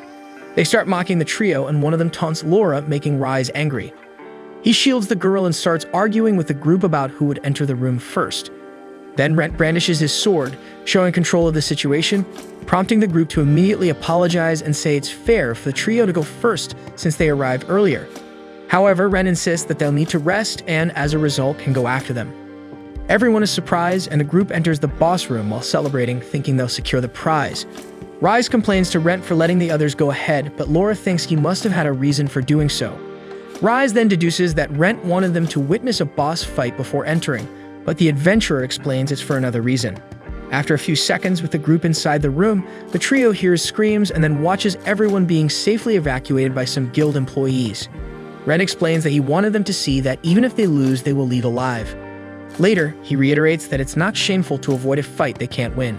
Rise thinks maybe Rentt was right but refuses to give up because he knew that if he left he wouldn't come back and would never achieve his dream of becoming a true adventurer. Laura decides to go as well, and Rentt realizes that the two have already made up their minds. Reflecting on it, he realizes that most adventurers who face a problem usually just quit the profession, and Rise chose not to give up because he felt it instinctively, considering it important and necessary to become an adventurer. And so Rentt and the duo enter the boss room, following the necessary path to complete the practical part of the exam. Inside the room, the trio encounters a giant slime, yet none of them are shaken. They remain confident that they will overcome, even though Rentt knows that defeating a boss is not a prerequisite for passing the exam. Thus, he hoped the other participants would defeat the monster for them. However, as that did not happen, now the three are left to face the slime. Rise is the first to attack. He dodges all of the monster's attacks and attempts to hit the core, but fails. Meanwhile, Laura focuses on strengthening her magic, and Rentt maintains cover, trusting that both are capable of defeating the giant slime. Before entering the location, Rentt warned the two that physical attacks would not be very effective against a boss, so using magic would be necessary to win. He asked Laura if she could use any strong fire magic, and the girl confirmed, explaining that it would take some time to activate. Therefore, Rentt stays by Laura's side during the fight to protect her from all the slime's attacks while she concentrates. However, the girl becomes concerned about Rise and asks Rentt to go help her friend, explaining that she will be fine alone. So at the moment when Rise is about to be attacked by the slime, Rentt protects him, and the two start attacking the monster together until Laura is finally ready to use her fire magic, launching the attack on the slime, causing it to melt. Laura is relieved to see that the plan worked, and Rentt warns them not to let their guard down and to deliver the final blow before the slime regenerates. Rise then breaks the core, completely finishing the boss of the room. Laura and Rise celebrate, while Rentt starts collecting vials to gather the slime liquid and explains to the two that the content is valuable. Even if they split it 3 ways, it will still be at least 1 silver coin per person. And so the trio collects the slime liquid when another group of participants passes by them, excited to have gotten ahead. Rise is worried to see that they have been surpassed, but Laura and Rentt remain calm because they notice that there was a trap just ahead. It is activated as soon as the group passes through it, releasing a sleep-inducing gas that puts everyone to sleep. Rentt explains that adventurers often lower their guard when they are close to the goal, although it would be no problem if that team arrived before them. Laura realizes that Rentt meant that it is not necessary to arrive first to pass the exam, as the guild did not mention anything about it, having only stated that their goal is to reach the location indicated on the map, and the first team to accomplish the task will receive a reward, a bonus. The guild made everyone believe it was a race when, in fact, it never was. That's why Rentt didn't mind letting the other groups go ahead. Rise is surprised to realize he was deceived by the guild, and Rentt explains that an adventurer's job is only to fulfill the objective before the deadline, meaning they just have to reach the designated location before sunset. Rise questions why the guild didn't make that clear, and Rentt explains that adventurers must be able to think for themselves. And so the trio finally reaches the final destination, where they find a man who says they were the first to pass the test. Laura and Rise ask if he is indeed from the guild. The man shows his identification and then hands over the proof that they successfully completed the exam, instructing the three to present the proof at the guild to officially become bronze-class adventurers. Rise then asks about the bonus they mentioned, and the man explains that the first 3 teams to fulfill the objective receive a case of potions for each member of the group. Rise and Laura celebrate their victory and the bonus they received, and Rentt asks them to take a walk in the maze before returning to the guild. So Rentt takes the two to the 2nd floor to show the duo how that place is beyond human understanding, just like all the other mazes, because inside there are mysterious things that are inexplicable, like the fact that there is sun underground. Laura recalls hearing that each floor is different from the other, but she shows she hadn't imagined anything like that, and Rentt says that is the world they are about to enter. Rise is excited to explore the place, but Rentt reminds them that the exam only ends when they return to the guild, so they can't take too long. And so the trio returns to the guild after going through several traps along the way, which makes the duo remember that Rentt warned that the guild might be bad. Upon arrival, Sheila congratulates the 3 for passing the exam, and Rise is excited to finally become a bronze-class adventurer. But what the boy didn't know is that they were being watched throughout the exam by Sheila's brother, because the exam also evaluates the type of person the participants are, as they can't promote any type of adventurer. Sheila explains that they also passed as part of the test, meaning they managed to change classes without any problem. Laura and Rise celebrate the victory and comment that they chose right when they decided to leave their cities to become adventurers. Afterward, Rentt thanks the two for taking the test with him, and the duo also thank him and say they won't forget his teachings because thanks to him, Now they finally feel like real adventurers. Laura then says she would like Rentt to join them, but she deduces that the guy wishes to continue alone because he feels their goals are different, and that's why he taught them how to fend for themselves. Rentt agrees, and Laura says that even if the three continue their separate paths, he will always be a very important companion for her and Rise. Then the two leave, leaving Rentt and Sheila alone, and he comments that he felt like a father during the exam. So Sheila takes advantage of being alone to ask Rentt a question and asks the guy to come with her, saying he's smart enough to know why. The adventurer realizes that Sheila found out he is Rentt Faina and becomes worried if the guild will want to give any kind of punishment for him using a false identity, and he explains that if that's the case, he won't return to the guild anymore. Rentt starts to leave, but Sheila stops him and says she just wants to know what happened to him. So Rentt ends up talking to the girl in a private place because although he had thought of running away, he felt she was genuinely concerned about an old friend. And so he explains that he's dealing with a big problem and doesn't want anyone to get involved, including the guild. But Sheila explains that she hasn't reported anything to anyone yet because she wasn't sure about her suspicion, besides wanting to find out the truth for herself. The girl says she only reported what was necessary to the guy who was observing Rentt during the exam, but since he's her brother, it's guaranteed he will keep it a secret. Then Sheila asks Rentt to tell her what's going on, and as a way for him to trust her, the girl says she prepared a magic contract as a guarantee that she will keep her promise to keep the secret, because if she breaks the contract, she will suffer the consequences based on magical force, which in this case will be her leaving Malt to go to a country where servitude is legalized to become a servant. Rentt gets scared and asks why Sheila wants to go so far in the contract. She explains that she wants to help her friend regardless of whether he's from the guild or not because it was thanks to him that she was able to grow in her work. Just like her, there are many others who are grateful to him for the same reason. So Rentt agrees to sign the contract and decides to quickly tell Sheila about his situation, revealing his appearance. She's startled, and Rentt thinks Sheila regrets asking, but she denies it, saying if he's suffering so much, she wants to know everything. Rentt then explains that he's become an undead, and understanding that his situation is terrifying, he makes it clear that he has no intention of hurting anyone, but it's up to her to believe him or not. Sheila says she believes him because, although he's become a monster, Rentt has always been a good person who has helped many others and therefore deserves help now that he needs it. Finally, she says that even if something happens between the guild and him, Rentt can count on her. And so at night, Sheila and Rentt go to Lorraine's house. She's surprised by the visit and shows jealousy toward the guild girl. Then after the two enter, Lorraine asks what Sheila knows, and she explains that she's already aware that Rentt has become undead. Because of this, Lorraine begins to try to scare the girl, saying she's very brave for going alone to the house of a witch and a monster. Lorraine does her best to scare Sheila, but the girl says she's aware that she's just a very studious academic. Still, Lorraine continues trying to frighten Sheila, saying that she only made people believe she's a simple academic, but in reality, she's a witch who hunts people at night. Sheila continues to find the whole story amusing, but Lorraine explains that it's the kind of monster Rentt has become. This makes the adventurer realize that his friend is testing Sheila because depending on her response, she'll see the girl as a threat. But Sheila makes it clear that she's aware of his condition and trusts that Rentt won't hurt anyone, which reassures Lorraine. Then she invites the girl to stay for dinner. And so after the meal, Sheila praises Rentt's cooking, and he explains that he learned to cook in the village where he was born. This prompts Lorraine to comment that it's useful to have him around because Rentt does almost all the household chores, and explains that the two made a favor exchange and the payment at the moment is a vial of her blood for him to feed on. Sheila reminds that Rentt is now a ghast, which is basically a low-level vampire and therefore needs blood. Next, Lorraine deduces that the two made a magical agreement for Rentt to trust her with everything, and he agrees, explaining that Sheila will keep his current situation a secret.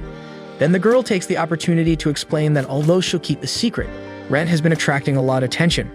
She explains that lately many novice adventurers have been disappearing throughout the kingdom, and he has become the main suspect. Lorraine thinks these adventurers might simply have been attacked by monsters, but Sheila explains that if that were the case, their belongings would have been left behind, so the guild is presuming it's a series of kidnappings. With that, Lorraine understands that the guild is suspecting the novice adventurer, who is very skilled and has a somewhat suspicious appearance. Sheila explains that in addition to these reasons, many adventurers are feeling jealous of Rentt, which has worsened his situation. The guy is happy to be invited, but the girls explain that at the moment, it's not a good thing. So Rentt thinks a good way out is to stop attending any labyrinth for a while as a way to prove his innocence. However, Rentt considers staying away for only 3 or 4 days, which wouldn't be enough time.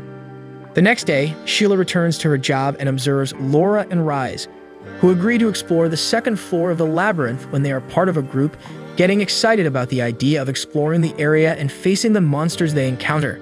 The guild leader then comments to Sheila that he heard that Rentt passed the exam with the two of them. The girl says that both his skills and personality are good.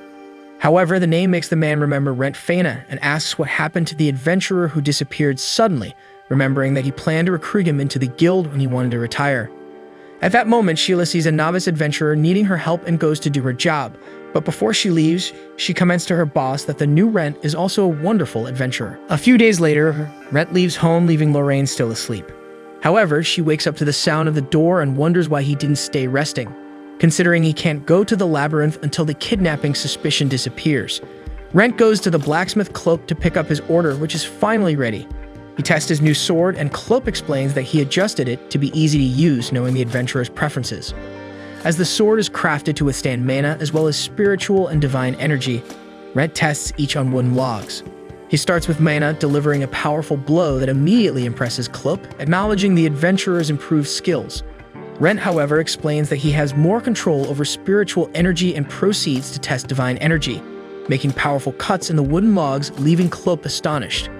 The blacksmith notices some sprouts on the logs, speculating it's an effect of divine energy. He questions Rentt about acquiring such power, usually associated with a deity. Rentt recounts finding an abandoned shrine in his past, but never attending it for religious reasons, as he doesn't even know which deity it belonged to. Clove asks to keep the sprouts, thinking they might generate divine energy. Rentt agrees, asking to conduct more tests with his new weapon. Clope provides another wooden log and inquires if Rentt is familiar with the technique of merging mana and energy. The adventurer mentions hearing rumors, and the blacksmith explains it's a master's technique activating both simultaneously, significantly increasing the impact of the attack.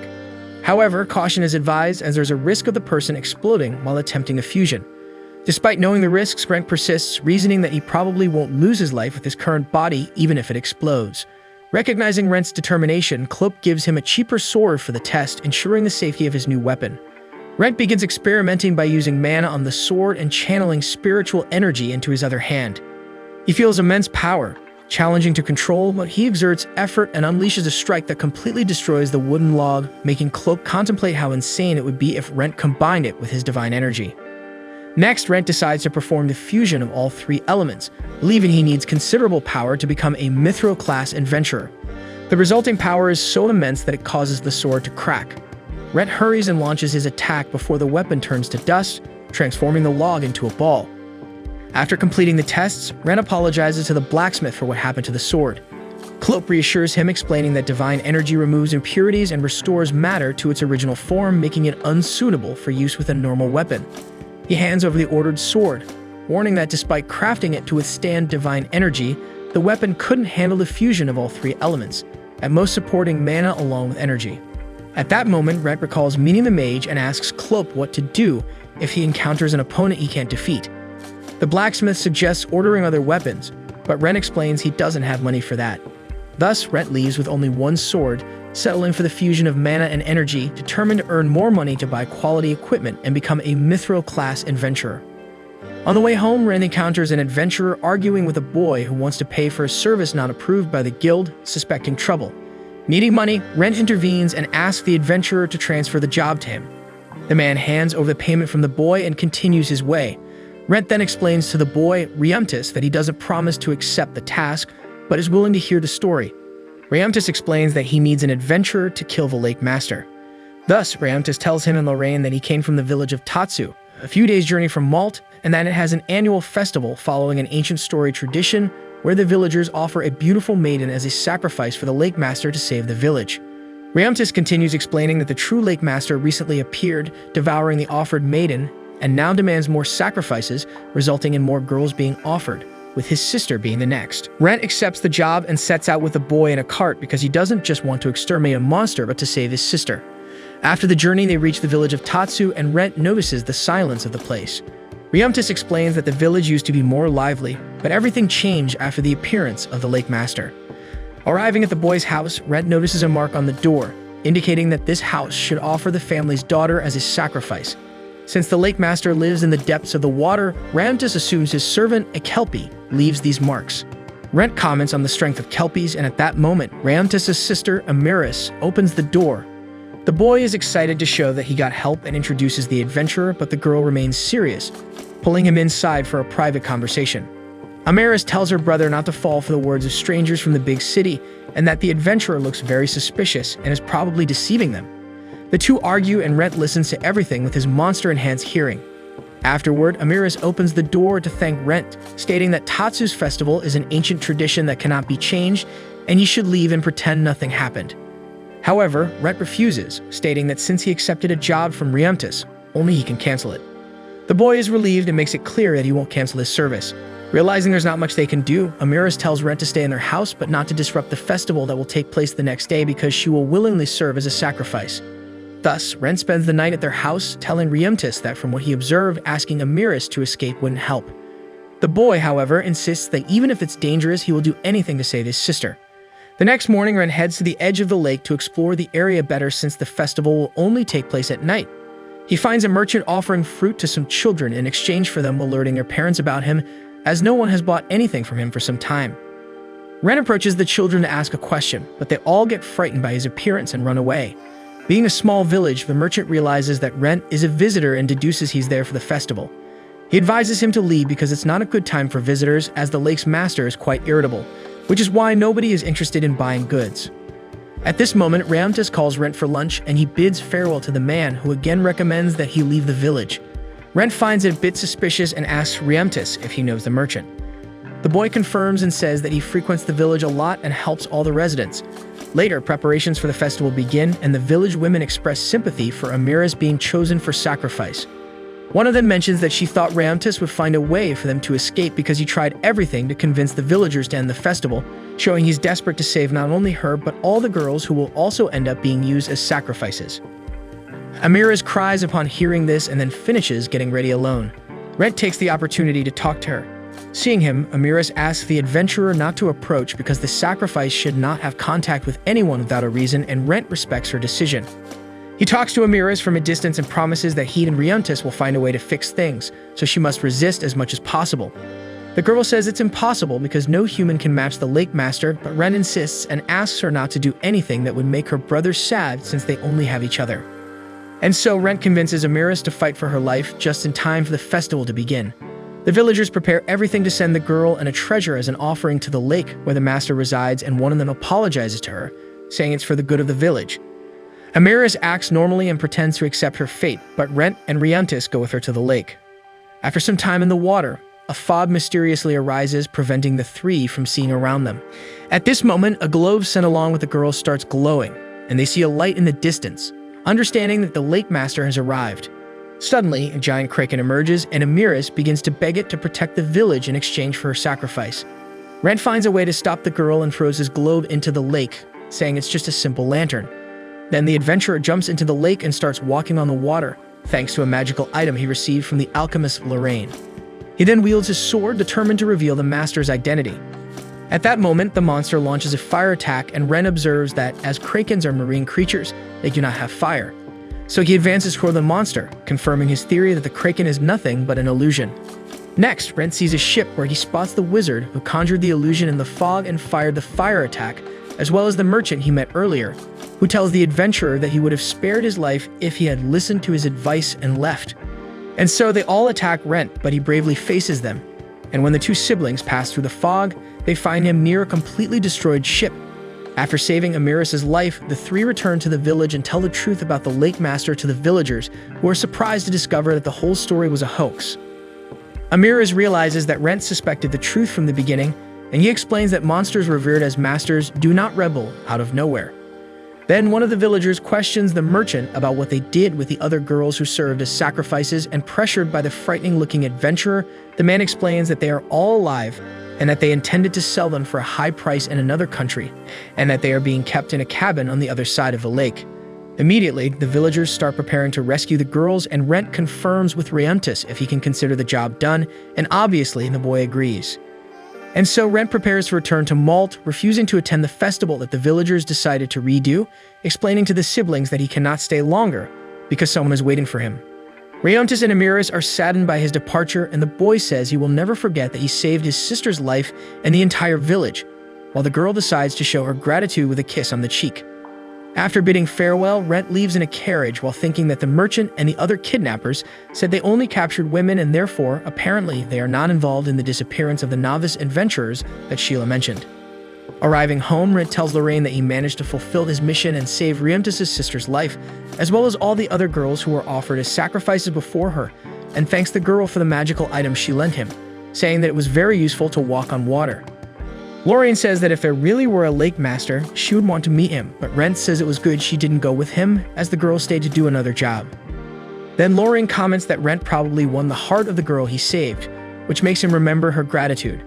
However, he says that surely soon the girl will forget about him because that's what always happens with adventurers. Sometime later, Rentt goes to the guild to check out the available jobs and notices one offering a bronze coin as payment, which is practically nothing, although some adventurers accept missions like that to help people. Just then, Sheila shows up and Rentt tells her he's not going back to the Labyrinth as he promised, but the girl explains that she came to help find a job. Rentt then comments on the mission with only a single bronze coin, and Sheila explains that adventurers are even considering accepting it, but the job, besides being practically free, is very difficult as it involves harvesting a dragon's blood flower, a type of plant that only grows near poisonous swamps. Sheila mentions liking the story about this flower, which says that a dragon fell in love with a woman and its blood turned into a bright red flower, and according to rumors, girls who receive this flower are loved forever. However, unlike her, Rentt finds the story somewhat macabre. She then explains that for this mission, the flower will be used for medicinal purposes, and the request came from the children of an orphanage who needed to save someone. And so Rentt decides to accept the job and goes to the orphanage, where he notices the place was falling apart and decides to use slime fluid to fix the door. After that, he knocks on the door and a girl from the orphanage named Liz answers and says that the director, Lillian, is not there at the moment. However, realizing that Rentt is an adventurer who accepted the guild's job, she explains that she thought he was a debt collector and invites him in. As soon as Rentt enters, the other children at the orphanage get excited to meet a real adventurer, and Liz warns them, reminding them that adventurers can be dangerous barbarians.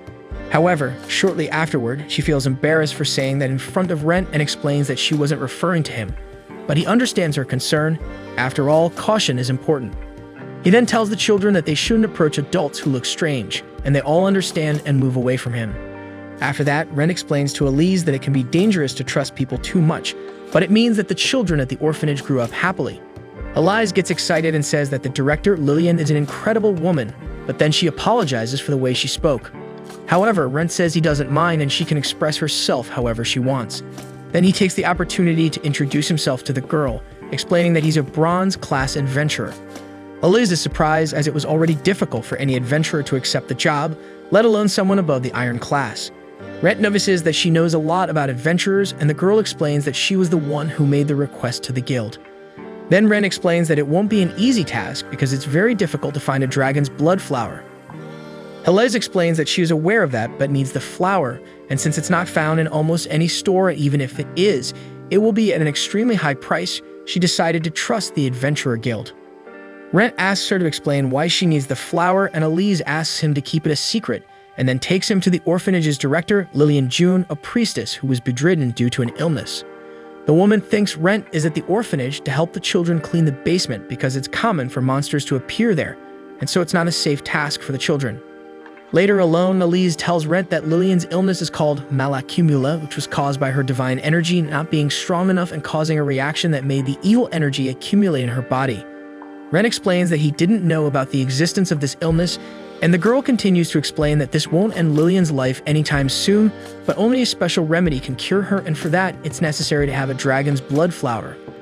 Furthermore, Lillian doesn't know about the illness because if she knows how serious it is, she will ask another priestess to take over the orphanage and accept her sad fate. So Rentt promises that he will get the flower to cure Lillian, leaving Elise very happy and surprised at the same time because she was sure no one would accept the job, and explains that she was even willing to become an adventurer to go after the plant. But Rentt makes the girl realize that idea was impossible because she didn't have time to learn to be an adventurer, although it's not necessary since he will get the flower for her. But first, he decides to eliminate the monsters from the basement. Curious, Elise follows him to see the adventurer in action, and the two find a nest of puchisuri, creatures similar to rats.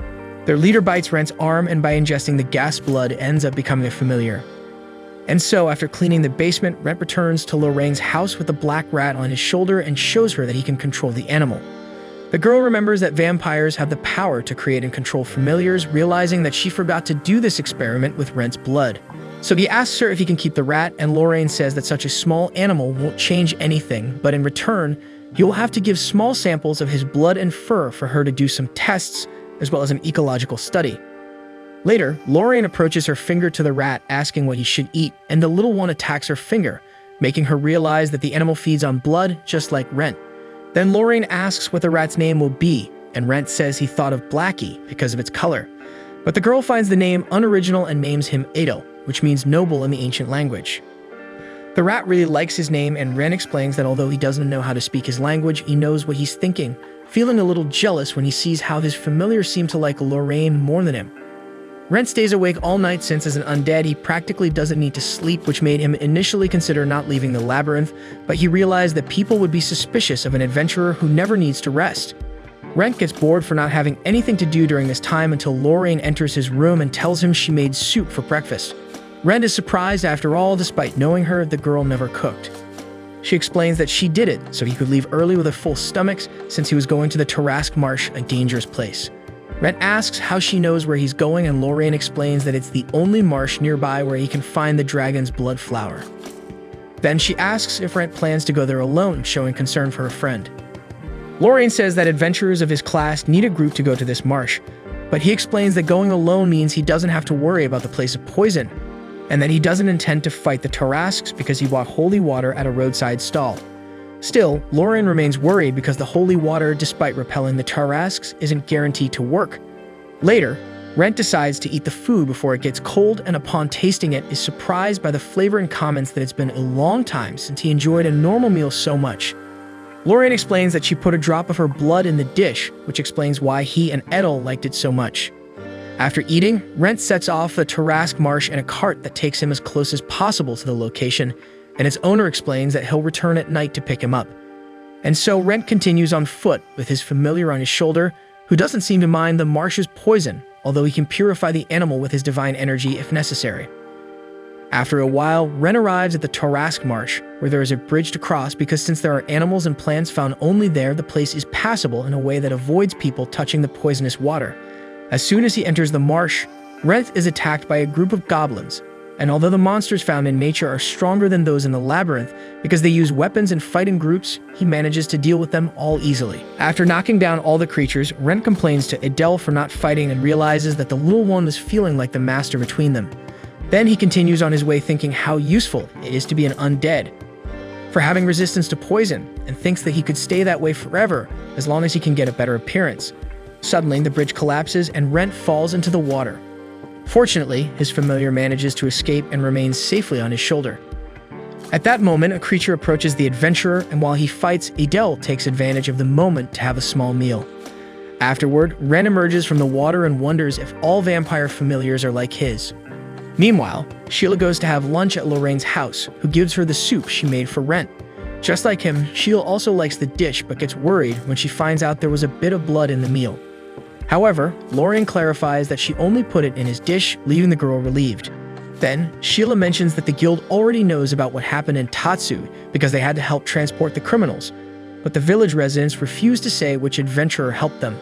Lorraine assumes that Rentt realized it was better to keep him a secret after all. Even though he came out as the hero of the Lake Master's story, it's not good to have his name involved in something involving kidnappings. Lorraine then comments that although Rentt acts unpredictably sometimes, he knows how to think things through. Sheila realizes that she knows Rentt well and deduces that she knows why it's so important for him to become a Mithril-class adventurer. But the girl explains that she doesn't know why because despite the time they've known each other, she knows that adventurers don't usually ask about each other's past and she doesn't want to seem intrusive. Sheila then asks if Lorraine isn't worried about Rentt's current mission, since he may have to face a Tarask, but the girl explains that she's calm about it because she knows the guild is very strict and only approves adventurers to do jobs they are capable of completing. Also, even if something happens, an adventurer always figures it out. Back in the marsh, Rentt flees from a huge Tarask chasing him because his holy water had no effect, which was to be expected due to its low price. Rentt runs until he reaches a dead end, which forces him to fight the monster. He faces the creature and realizes that its poison has no effect on him, but unfortunately, his mana also proves to be useless in that situation. Then Rentt tries to make another strike, but only scratches the monster. Suddenly, Adele jumps off his shoulder and goes toward the Tarax, using the divine energy he absorbed from his master to attack the creature. However, the little one ends up falling into the monster's mouth. Rentt gets worried about his familiar, but realizes that the divine energy caused damage to the enemy. Later, Adele flies out of its mouth, and Rentt picks up the rat, and after making sure he's okay, asks him never to use his divine energy without permission again. However, thanks to Adele, Rentt realizes the Tarax's weakness. He dodges all the monster's attacks and attacks its neck with his divine energy, successfully eliminating the enemy. And so, Rentt uses his magic bag to store the Tarax's body, which can fetch a good price because it's too big to collect the necessary parts in the marsh. Then he continues his way while reflecting that he's an unlucky adventurer, and that's why he was sure he'd have to face a Tarax and is grateful to have his familiar, who showed him what to do. Further ahead, Rentt finds a patch of dragon's blood flowers, which are purifying the surrounding area thanks to their power. So he decides to collect several flowers since it's better than having to go back there later.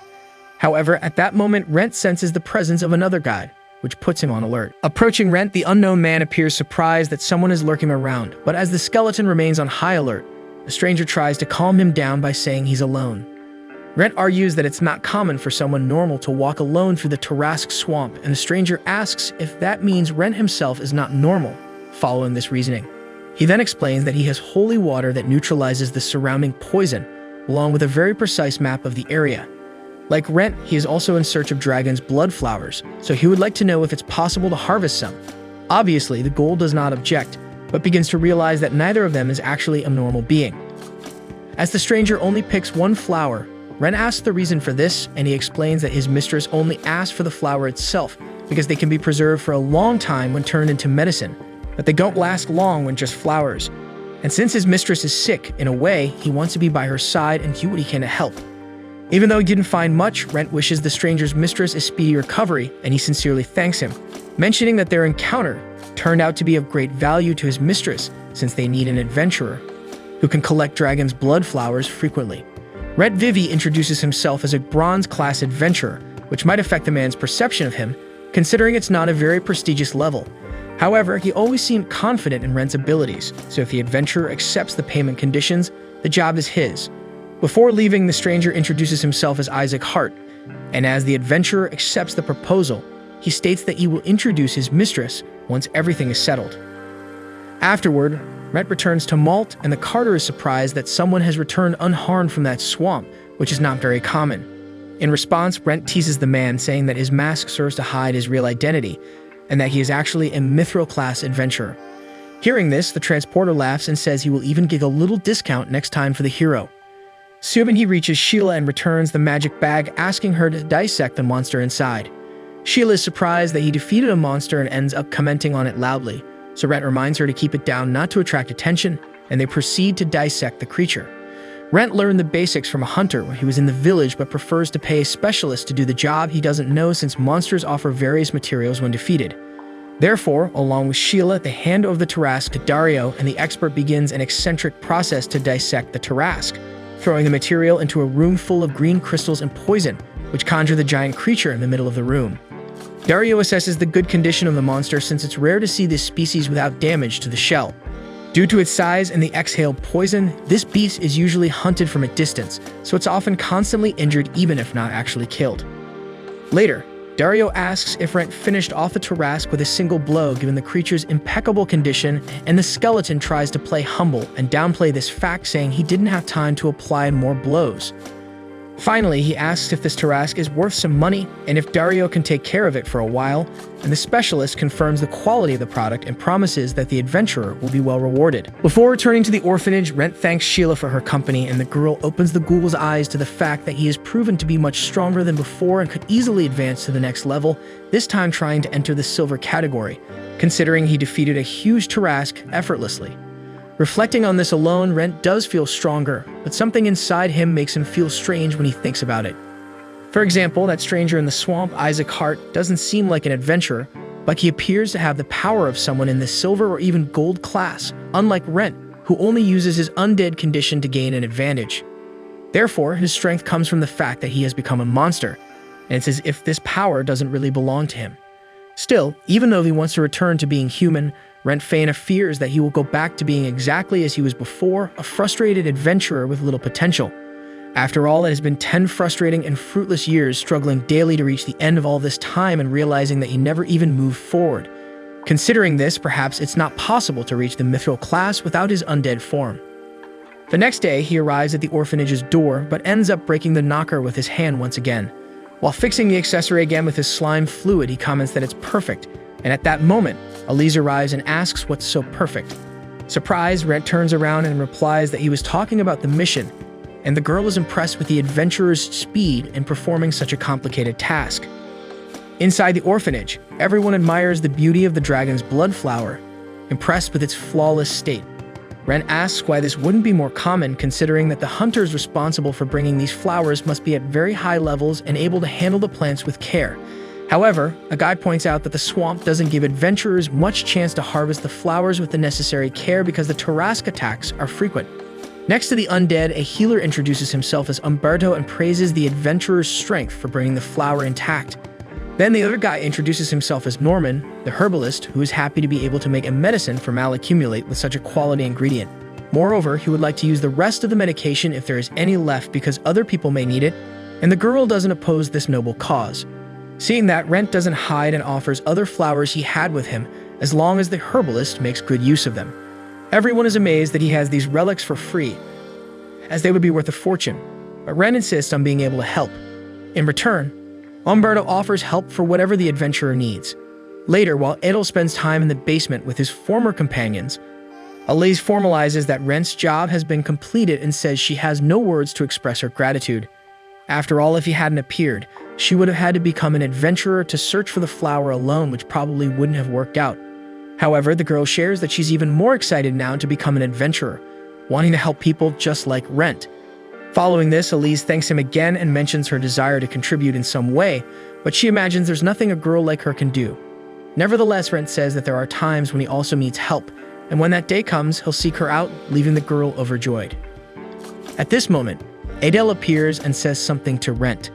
The adventurer then informs Elise that Adel's henchmen, who live in the basement, will take care of the area to keep away the small monsters that appear there. She thanks Edel and wonders if she'll also be able to tame monsters when she becomes an adventurer. Rentt advises the girl to start training early, explaining that the guild offers classes, and he can also train her when he has free time. Elise is thrilled, and Rentt continues, suggesting that she should also learn magic since she possesses mana.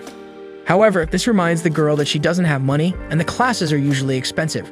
Rentt then reveals that he has a friend with nothing better to do who can teach her magic, but Elise declines, feeling she can't accept so many favors. Due to this, Rentt offers to lend her the money without interest, allowing her to pay when she starts earning as an adventurer. However, Elise accepts the proposal with the condition of having interest, sealing an agreement with him. In the evening, Rentt has dinner with Lorraine and reveals that he promised she would teach magic to the orphanage girl. His friend says she doesn't mind giving her lessons but seems offended by Rentt implying she has nothing better to do. Rentt apologizes for his choice of words, and Lorraine comments that he doesn't understand how young girls feel. He responds that it's because he has very few interactions with young ladies, which only irritates the girl further, considering Rentt has interacted with her.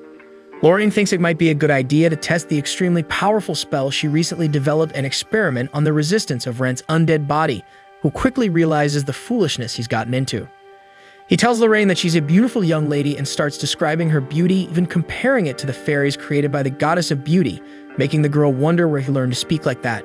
She asks if he says this to all the girls, and Rentt quickly denies it, claiming he only spoke his mind. Lorraine is surprised to see that Rentt's words weren't just empty compliments and quickly leaves to get more food for him, using it as an excuse to be alone and recover from the effects of his beautiful words. The next day, Rentt leaves Edel sleeping and goes to the guild, where he meets Sheila, who calls in for a private conversation. She asks if Rentt knows anyone from the Latour family and explains that they specifically requested a job from him, handing him the request. Rentt realizes it's Isaac, whom he presumes to be a family employee, and asks if they are that famous, as he thought he knew everything about malt. Sheila explains that the Latours are not nobles, but have a lot of influence. Although she doesn't know much due to her position, she's aware that the guild master of each generation is always instructed to be very careful not to offend the family.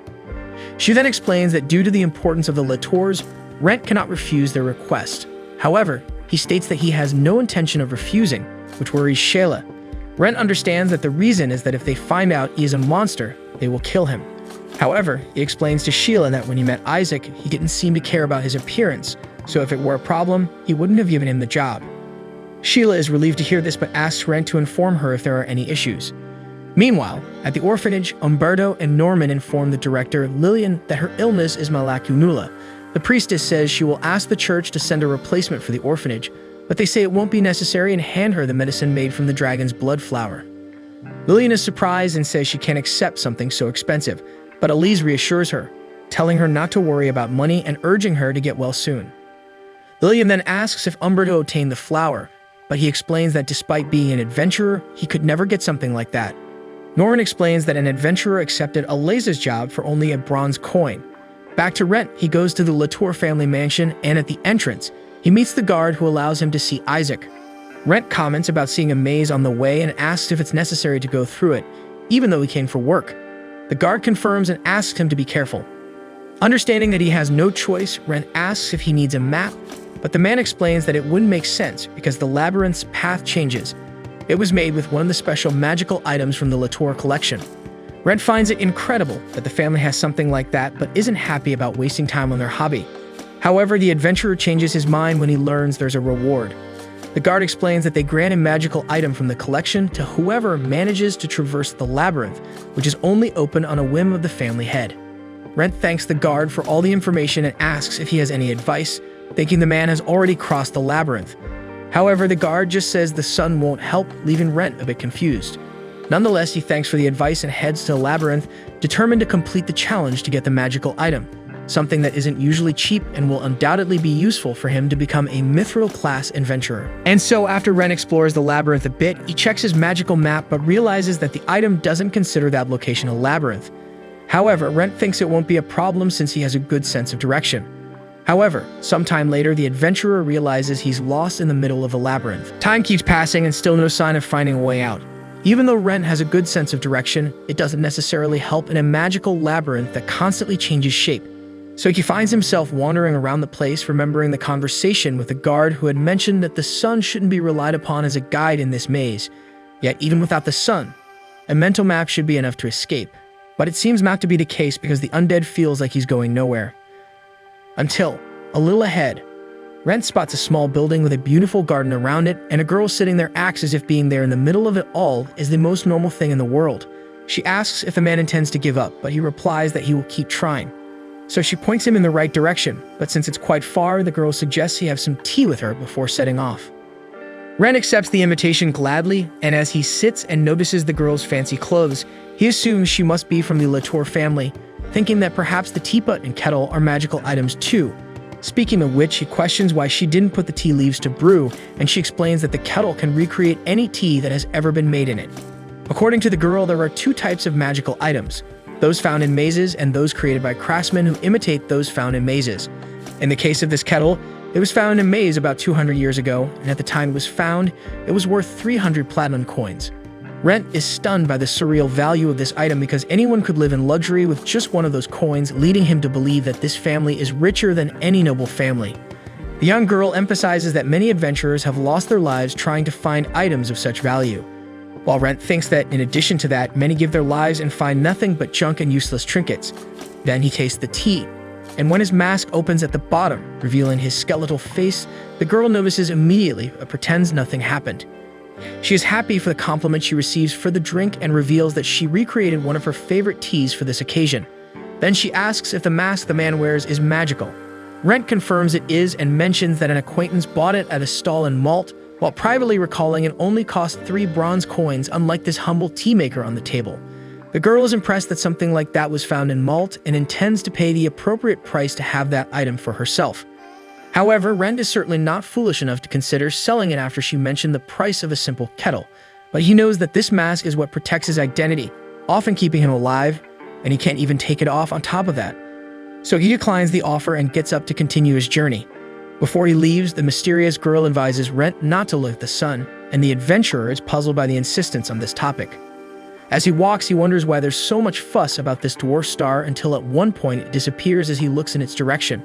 So as if casually, he picks up a stone and throws it up, and the stone is teleported to some mysterious place. Therefore, Rentt begins to think he may have crossed several portals like this without realizing it, and maybe he's still at the beginning of the maze, and this thought threatens to drive the adventurer mad. However, After many hours of persistence, he finally finds an exit. At the entrance of the mansion, he sees the girl from before next to Isaac Hart. She congratulates Rentt on his achievement, and he credits the advice she gave him to get out of the maze. Feeling awkward from the praise, the girl finally introduces herself as Laura Latour, leader of the Latour family. Rentt states his name along with his bronze rank and mentions the task he came to accomplish, as well as asking about the reward for getting out of the maze. So Laura confirms the prize and offers any magical item he wants to choose from the family's collection. So Rentt jokes that he would like to have the item that created this maze to get back at the Latour family one of these days.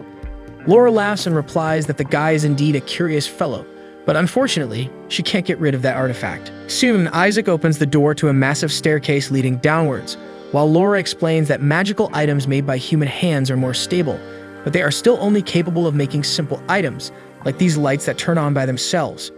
With that, Rentt wonders how far the mystery of this family full of surprises goes. After the staircase, they arrive in a hall where the lights turn on, revealing an immense corridor. Laura philosophizes about the origin of mazes, saying that no one knows for sure about their origins or why they exist. In her mind, this also applies to magical items because some may seem useless, but they can actually be extremely valuable. That said, she throws a magic ball on the ground that keeps bouncing forever, but she has no idea what the point of it is. Rentt asks why she has that ball in her collection, and the girl replies that she just wanted the item because collectors are like that. Later, Rentt picks up a replica of an impressive winged machine, and Laura explains that the West is known for its majestic ships that carry people with the power of steam. In the case of this supposed miniature, it is powered by mana and controlled by this curious item. Moreover, in reality, the people of the West were inspired by this exact item to create their steamships, contrary to what everyone thinks, because this ship Rentt is holding isn't a replica, it's the original prototype. Seeing the adventurer's excitement, Laura asks if he will keep that item. However, as much as his inner child wants to, Rentt knows it's just a toy, and missing the opportunity to get something truly useful would be a crime. Until Laura shows that not everything is what it seems, and by asking the guy to focus on the ship, his consciousness is transferred to the miniature, allowing him to see through the machine. Facing this, he begins to ponder about using the item for exploration. However, since the use of mana will only allow him to utilize it for a few minutes, he decides to think it over before making a decision. So amidst so many possibilities, the goal encounters a precious stone that glows upon the approach of anything, and a painting that appears to be just a painting, but upon pressing the frame's button, the painting becomes real and steps through the canvas itself. Startled by this unpleasant surprise, Rentt inadvertently activates another magical item, and Isaac had left the shutdown device far away as a precaution. Thus, a gigantic golem forms in the middle of the hall and attacks the protagonist. Laura instructs Isaac to fetch the device as quickly as possible, while Rentt tries to deal with the creature that absorbs mana and inorganic matter around it to grow stronger. He knows well that he cannot win this battle, but perhaps he can hold the monster off until the device is activated. With that in mind, he manages to tear off one of the enemy's arms, and recalling a conversation with Lorraine, she mentioned that golems have the word truth written on their foreheads in a magical language. By adding a character, it's possible to change it to the word death, causing the monster to collapse. However, Rentt doesn't see anything written, and as a result, the enemy throws him aside. After the fall, the ghoul remembers that Lorraine was actually talking about ancient golems, and that currently, they have an external shutdown device. If that's also absent, the options are to flee, kill, or die as best as possible. Consequently, seeing Isaac struggling to find the cursed device, Rentt has no choice but to reveal this technique that he had wanted to keep hidden. So he activates the fusion of mana and energy and waits for the opponent to attack. But as soon as the opponent advances, Laura deactivates it in midair with just one word. Isaac blames himself for his disorganization causing this, but Laura takes responsibility as the master. In the end, Rentt himself mentions that he shouldn't have touched that item, and speaking of which, he hopes he won't have to pay for the damage caused. Laura calmly responds that her servants will handle it, and then asks which item the adventurer will take after all. Rentt would like to continue exploring the options if that's not a problem, so they proceed in the search for the ideal artifact. In one of the corridors, Rentt finds items from monsters that aren't magical, but are used for the creation of medicines and weapons. Taking a closer look, Rentt sees a vial of blood and swallows hard in the face of the temptation he felt upon laying eyes on it. Laura notices the reaction and explains that it's a vial of vampire blood, which turns you into one of them upon ingestion. However, since there are few records of this happening, it's uncertain whether it will occur. Most who drank this liquid went mad and died, and it's said that the few survivors lost their humanity, as vampires preserve their identity to avoid being killed. Transformation through blood ingestion is just a rumor. But considering that eternal life will always be a valuable desire, Laura emphasizes that Rentt could sell this item for a high price to the high nobility. With that said, he finally makes his decision. Upon returning home, he shows Lorraine his dear magical control ship, and upon explaining that it's possible to project one's senses into this item, the mage is impressed with the artifact. As Laura had mentioned, the original ships were based on this magical item, not the other way around, piquing Lorraine's curiosity. About this family called Latour, she comments that they are more generous than the court itself to give such a thing to her friend. Rentt believes that this is because he is one of the few adventurers capable of crossing the Tarrasque swamp frequently, and that this has great value because, as he well remembers, the cure for the leader of that family is priceless. At the exit of Latour Mansion, Isaac had delivered the ship and thanked Rentt for accepting such a complicated task, also stating that he will pay for the service each time the adventurer completes the task. In this way, he could focus on caring for Master Laura. Returning to the now, Rentt offers the ship for Lorraine to try out for a bit, but the mage responds that it's time to stop fleeing from reality as if he were just playing around, which saddens the undead. Meanwhile, Isaac prepared the medication for his master, who comments that Rentt is an unusual guest, and that is exciting in a way. Isaac replies that it's not a problem as long as it's occasional, and soon emphasizes that Laura needs to rest at the moment. At this moment, we discover that Rentt also brought the vampire blood home, and when asked if it really works, he says he felt that something would change if he ingested the liquid. Lorraine recalls what the leader of the Latour said about this item, about how many people met a terrible end after drinking this blood. Faced with this, Rentt admits that he is afraid but feels that he needs it to evolve, and the deep desire he feels for this substance indicates that. The mage reminds him again that this is a very dangerous method, and even if his undead body might withstand it, she prefers he doesn't drink it because she doesn't care if her friend is undead forever and promises that he can stay in her house forever and make a living as an adventurer. Despite this, she imagines that this isn't Rentt's wish because she remembers when he worked tirelessly and couldn't advance in his dream of achieving the mithril class. With this statement, Rentt looks at the vial again and reflects on what to do next. However, at this moment, Lorraine remembers something that Sheila asked her, but Lorraine keeps Rentt in the dark, which makes him even more curious about the subject, especially with that vial of blood in his hand. After some insistence, the woman decides to spill the beans and asks the undead why he chose to become a mithril adventurer. In response, Rentt asks if his friend doesn't already know the reason, and in turn, she already guessed that the boy would say that, so she decides to speak her mind and tells the boy to put whatever he wants into his body, whether it's vampire blood, troll blood, or whatever else he fancies.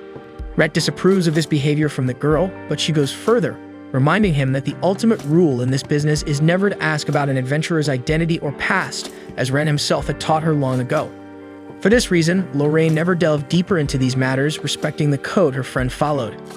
Therefore, Rentt decides to come clean and reveals that his motivation is revenge. He wanted to become someone who could prevent a tragedy from happening because a traumatic event marked his life to the point of turning this goal into an obsession. The village where he was born, Hathala, was nestled in the mountains, far from any city. His father handled the village's shopping and any services that required leaving. When Rentt was 5 years old, his parents took him outside the village for the first time, and his friend Jinlin, who was also on the cart, was very excited to explore the mysteries of the world beyond.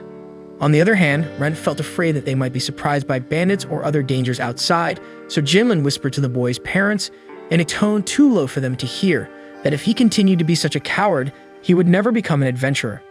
The girl, for example, was eager to see the wonders of the world where she grew up, and as her friend continued to fear the threats that came with adventures, Jinlin affirmed that she would be strong enough to protect him. Listening to the story, Lorraine swore that Rentt was the type to grab a wooden sword every morning to train, but it seems that was Jinlin in this case. Rentt remembers being carried around the village by the girl, and despite the scoldings they received, it was always worth it. However, on the day they experienced life outside, the carriage was attacked by a grotesque being. Jinlin saw her aunt on the verge of death, unable to remove the weight crushing her, while Rentt's father had already been killed during the attack after trying to protect his family. The perpetrator of the tragedy was right there with his bright red eyes, so Jinlin pulls Rentt away from the danger, both of them with tears in their eyes, knowing they were the only survivors. After a long escape, the children thought the monstrous wolf had given up on finding them, but it was just toying with them in a cruel game until the wolf attacks and Jinlin throws Rentt away, only to be struck by the beast herself. Near her end, the girl says she did manage to protect her friend after all and asks him to grow stronger when he grows up. At that moment, the wolf extends its claws to end its malevolent game, but an adventurer saves the children at the last second. He tells Rentt to run while he takes care of the wolf, But the young boy was so impressed by the man that he couldn't stop watching his arduous fight against the creature. The fight remained balanced until the point where the adventurer displayed such a powerful skill that it created a crater in the ground. After that, he asked the wolf if this fight really needs to continue, and fearful of the man's strength, the beast decides to leave. After the victory, the warrior asks if the child is okay, but Rentt blames the man for not arriving sooner and saving his friend. Humbly, he regrets not having stopped this tragedy in time, but all Rentt could do was scream with anger and sadness at the departure of his friend. Willingly, the adventurer carried all the victims' bodies back to the village, and after becoming an orphan, Rentt Faina spends some time with the stranger. Practicing with a wooden sword, he asks what must be done to become an adventurer, and the man understands that the boy wants to honor his friend because that was her wish. Unfortunately, he is only 5 years old, far from the required 15 years to enter this career, but the adventurer encourages the young boy, advising him to use these 10 years to train hard, as well as develop his mind by learning arithmetic, studying herbs, magic, and survival techniques. To achieve this goal, Rentt must convince the local adventurers and herbalists to teach him what he needs. Today, Rentt remembers being surprised by the help of that man because most adults would only wish him good luck and leave. However, that man said that all this knowledge is just the starting point to become an adventurer, and that much effort is still needed to get there. Finally, he introduces himself as Wilfried Rekker, an adventurer of the mithril class, and invites the young boy to visit him after becoming an adventurer, because he himself will surely still be one, even in a decade. Therefore, Rekker asks Rentt not to die until he achieves his dream. With this, Lorraine discovers that this was the right person her friend had mentioned before and jokes about the guy's luck in being saved by a mithril adventurer. She wants to know if Rentt learned to be as kind as this Wilfried Rekker, and he replies that he may have, but the most striking thing is that the adventurer simply knew that a child without a clear and pulsating motivation would never survive those conditions, so he gave these advice and directed Rentt to a different destiny. For this reason, Rentt intends to become a mithril and hunt down the beast that killed his parents and his friend Jinlin. However, after a decade in the village and another decade in Malt, the undead reached the age of 20 and is still in the bronze class, so he needs to take more risks if he wants to achieve his goal because, according to him, giving up on life is worse than being dead. Loria knew that the undead was just pretending to be difficult and promises to arrange a good burial for him after this indigestible meal. On the other hand, Rentt expresses his desire to be cremated if something goes wrong and promptly opens the lid of the vial and ingests the substance. After a few seconds, nothing happens and Lorraine thinks the blood is fake. But then Rentt loses control of himself and begins to suffer tremendously from a mutation, vomiting a strange purple liquid onto the floor. Within his own body, his human consciousness feels the transformation and despairs at not wanting to become a monster, seeming like there's no turning back. However, Lorraine approaches as best she can, talks to the boy, and calls him back because she remembers he has a goal to achieve outside. So Rentt finds the strength to fight against the harmful effects of the substance. Meanwhile, in his workshop, Klopp tries to make a new weapon for the protagonist, but he knows that without orichalcum, this sword won't be worth anything. Behind him, his wife tries to convince him not to overdo it with work so early in the day and wants to know why Klopp is building another sword for Rentt when he had already done that recently. She presumes it's because the boy has gotten much stronger in such a short time, and the blacksmith laughs in agreement, acknowledging that the clever adventurer has indeed picked up some tricks outside the box. Therefore, only a new and more potent armament can be worthy of his current strength. Back at the orphanage, the children play outside and argue among themselves to see who will be the adventurer this time. Eliza herself has been caught up in this adventurer fever and uses her broom as a sword to face her imaginary enemies until the director Lillian appears to praise the prowess of this great warrior. Elise is surprised by the director's presence and says she needs to continue resting to recover, but Lillian felt so good today that she decided to have lunch with everyone. The girl is happy with the news, and Lillian thanks her for making such an effort to find the medication that cured her illness. Elise credits everyone who contributed to the search for the antidote because everyone helped in this mission. Meanwhile, in Malt, young Rise proudly boasts of being the first to arrive at the guild headquarters, while Rena and Laura trailed behind. Sheila welcomes the girls and announces that today there's plenty of work for the adventurers, so the girls realize it was indeed worth getting up early and grabbing the board full of proposals. Soon, the group starts looking for a job commensurate with their strength, and Sheila warns them to be careful if they're heading into the Labyrinth, and if they notice anything strange, they should retreat immediately. The team promptly heeds the advice and promises never to let their guard down. Meanwhile, Rentt Vivier is taking advantage of a rare moment of rest to catch up on sleep since becoming undead. He has the impression that his body has become empty, including his heart. Thinking about this, he recalls that with each evolution he gained organs, skin, and even developed fear and despair for becoming something he didn't want to. In the end, Rentt believes he endured all this only because he became undead. Suddenly, he opens his eyes and finds himself back in reality, where Lorraine is reading a book about vampire ecology while her friend is unconscious. According to the book, these beings are divided into lesser, medium, and greater vampires, and the more powerful they become, the harder is to find one. Lorraine chose this reading because of the evolution Rentt underwent, but since the guy has no idea what's happening to his body, the mage decides to reveal everything once he takes off his clothes. Soon, we see that the adventurer has a wing on his back, and by focusing on them, he can mold their size and make them smaller. Rentt is relieved by this because he didn't want another reason not to be able to appear in public. Still, he wants to know what he has become after all, and Lorraine assumes she doesn't know, but whatever it is, it will make his friend stronger. She presumes it's some kind of weaker vampire, but she's never seen one with wings, so she'll take a closer look later to find out what it is. Next, Lorraine asks to see the boy's mouth, and since there were small fangs there, she assumes Rentt has indeed become a vampire. On the upper part of his face, his eyes have turned red, and although there are humans with that color, redness in the eyes is closely related to vampires. And since she's already examining her friend's face, Lorraine knows it's late, but she takes the opportunity to say something. Then she touches Rentt Faina and welcomes him back. Guys, that was the finale of this anime season. Go ahead and drop a comment below whether you like this anime or not and whether they should do a second season. Personally, I think they should. So go ahead and subscribe to the channel, and don't forget to hit the like button below to support this video. See you guys.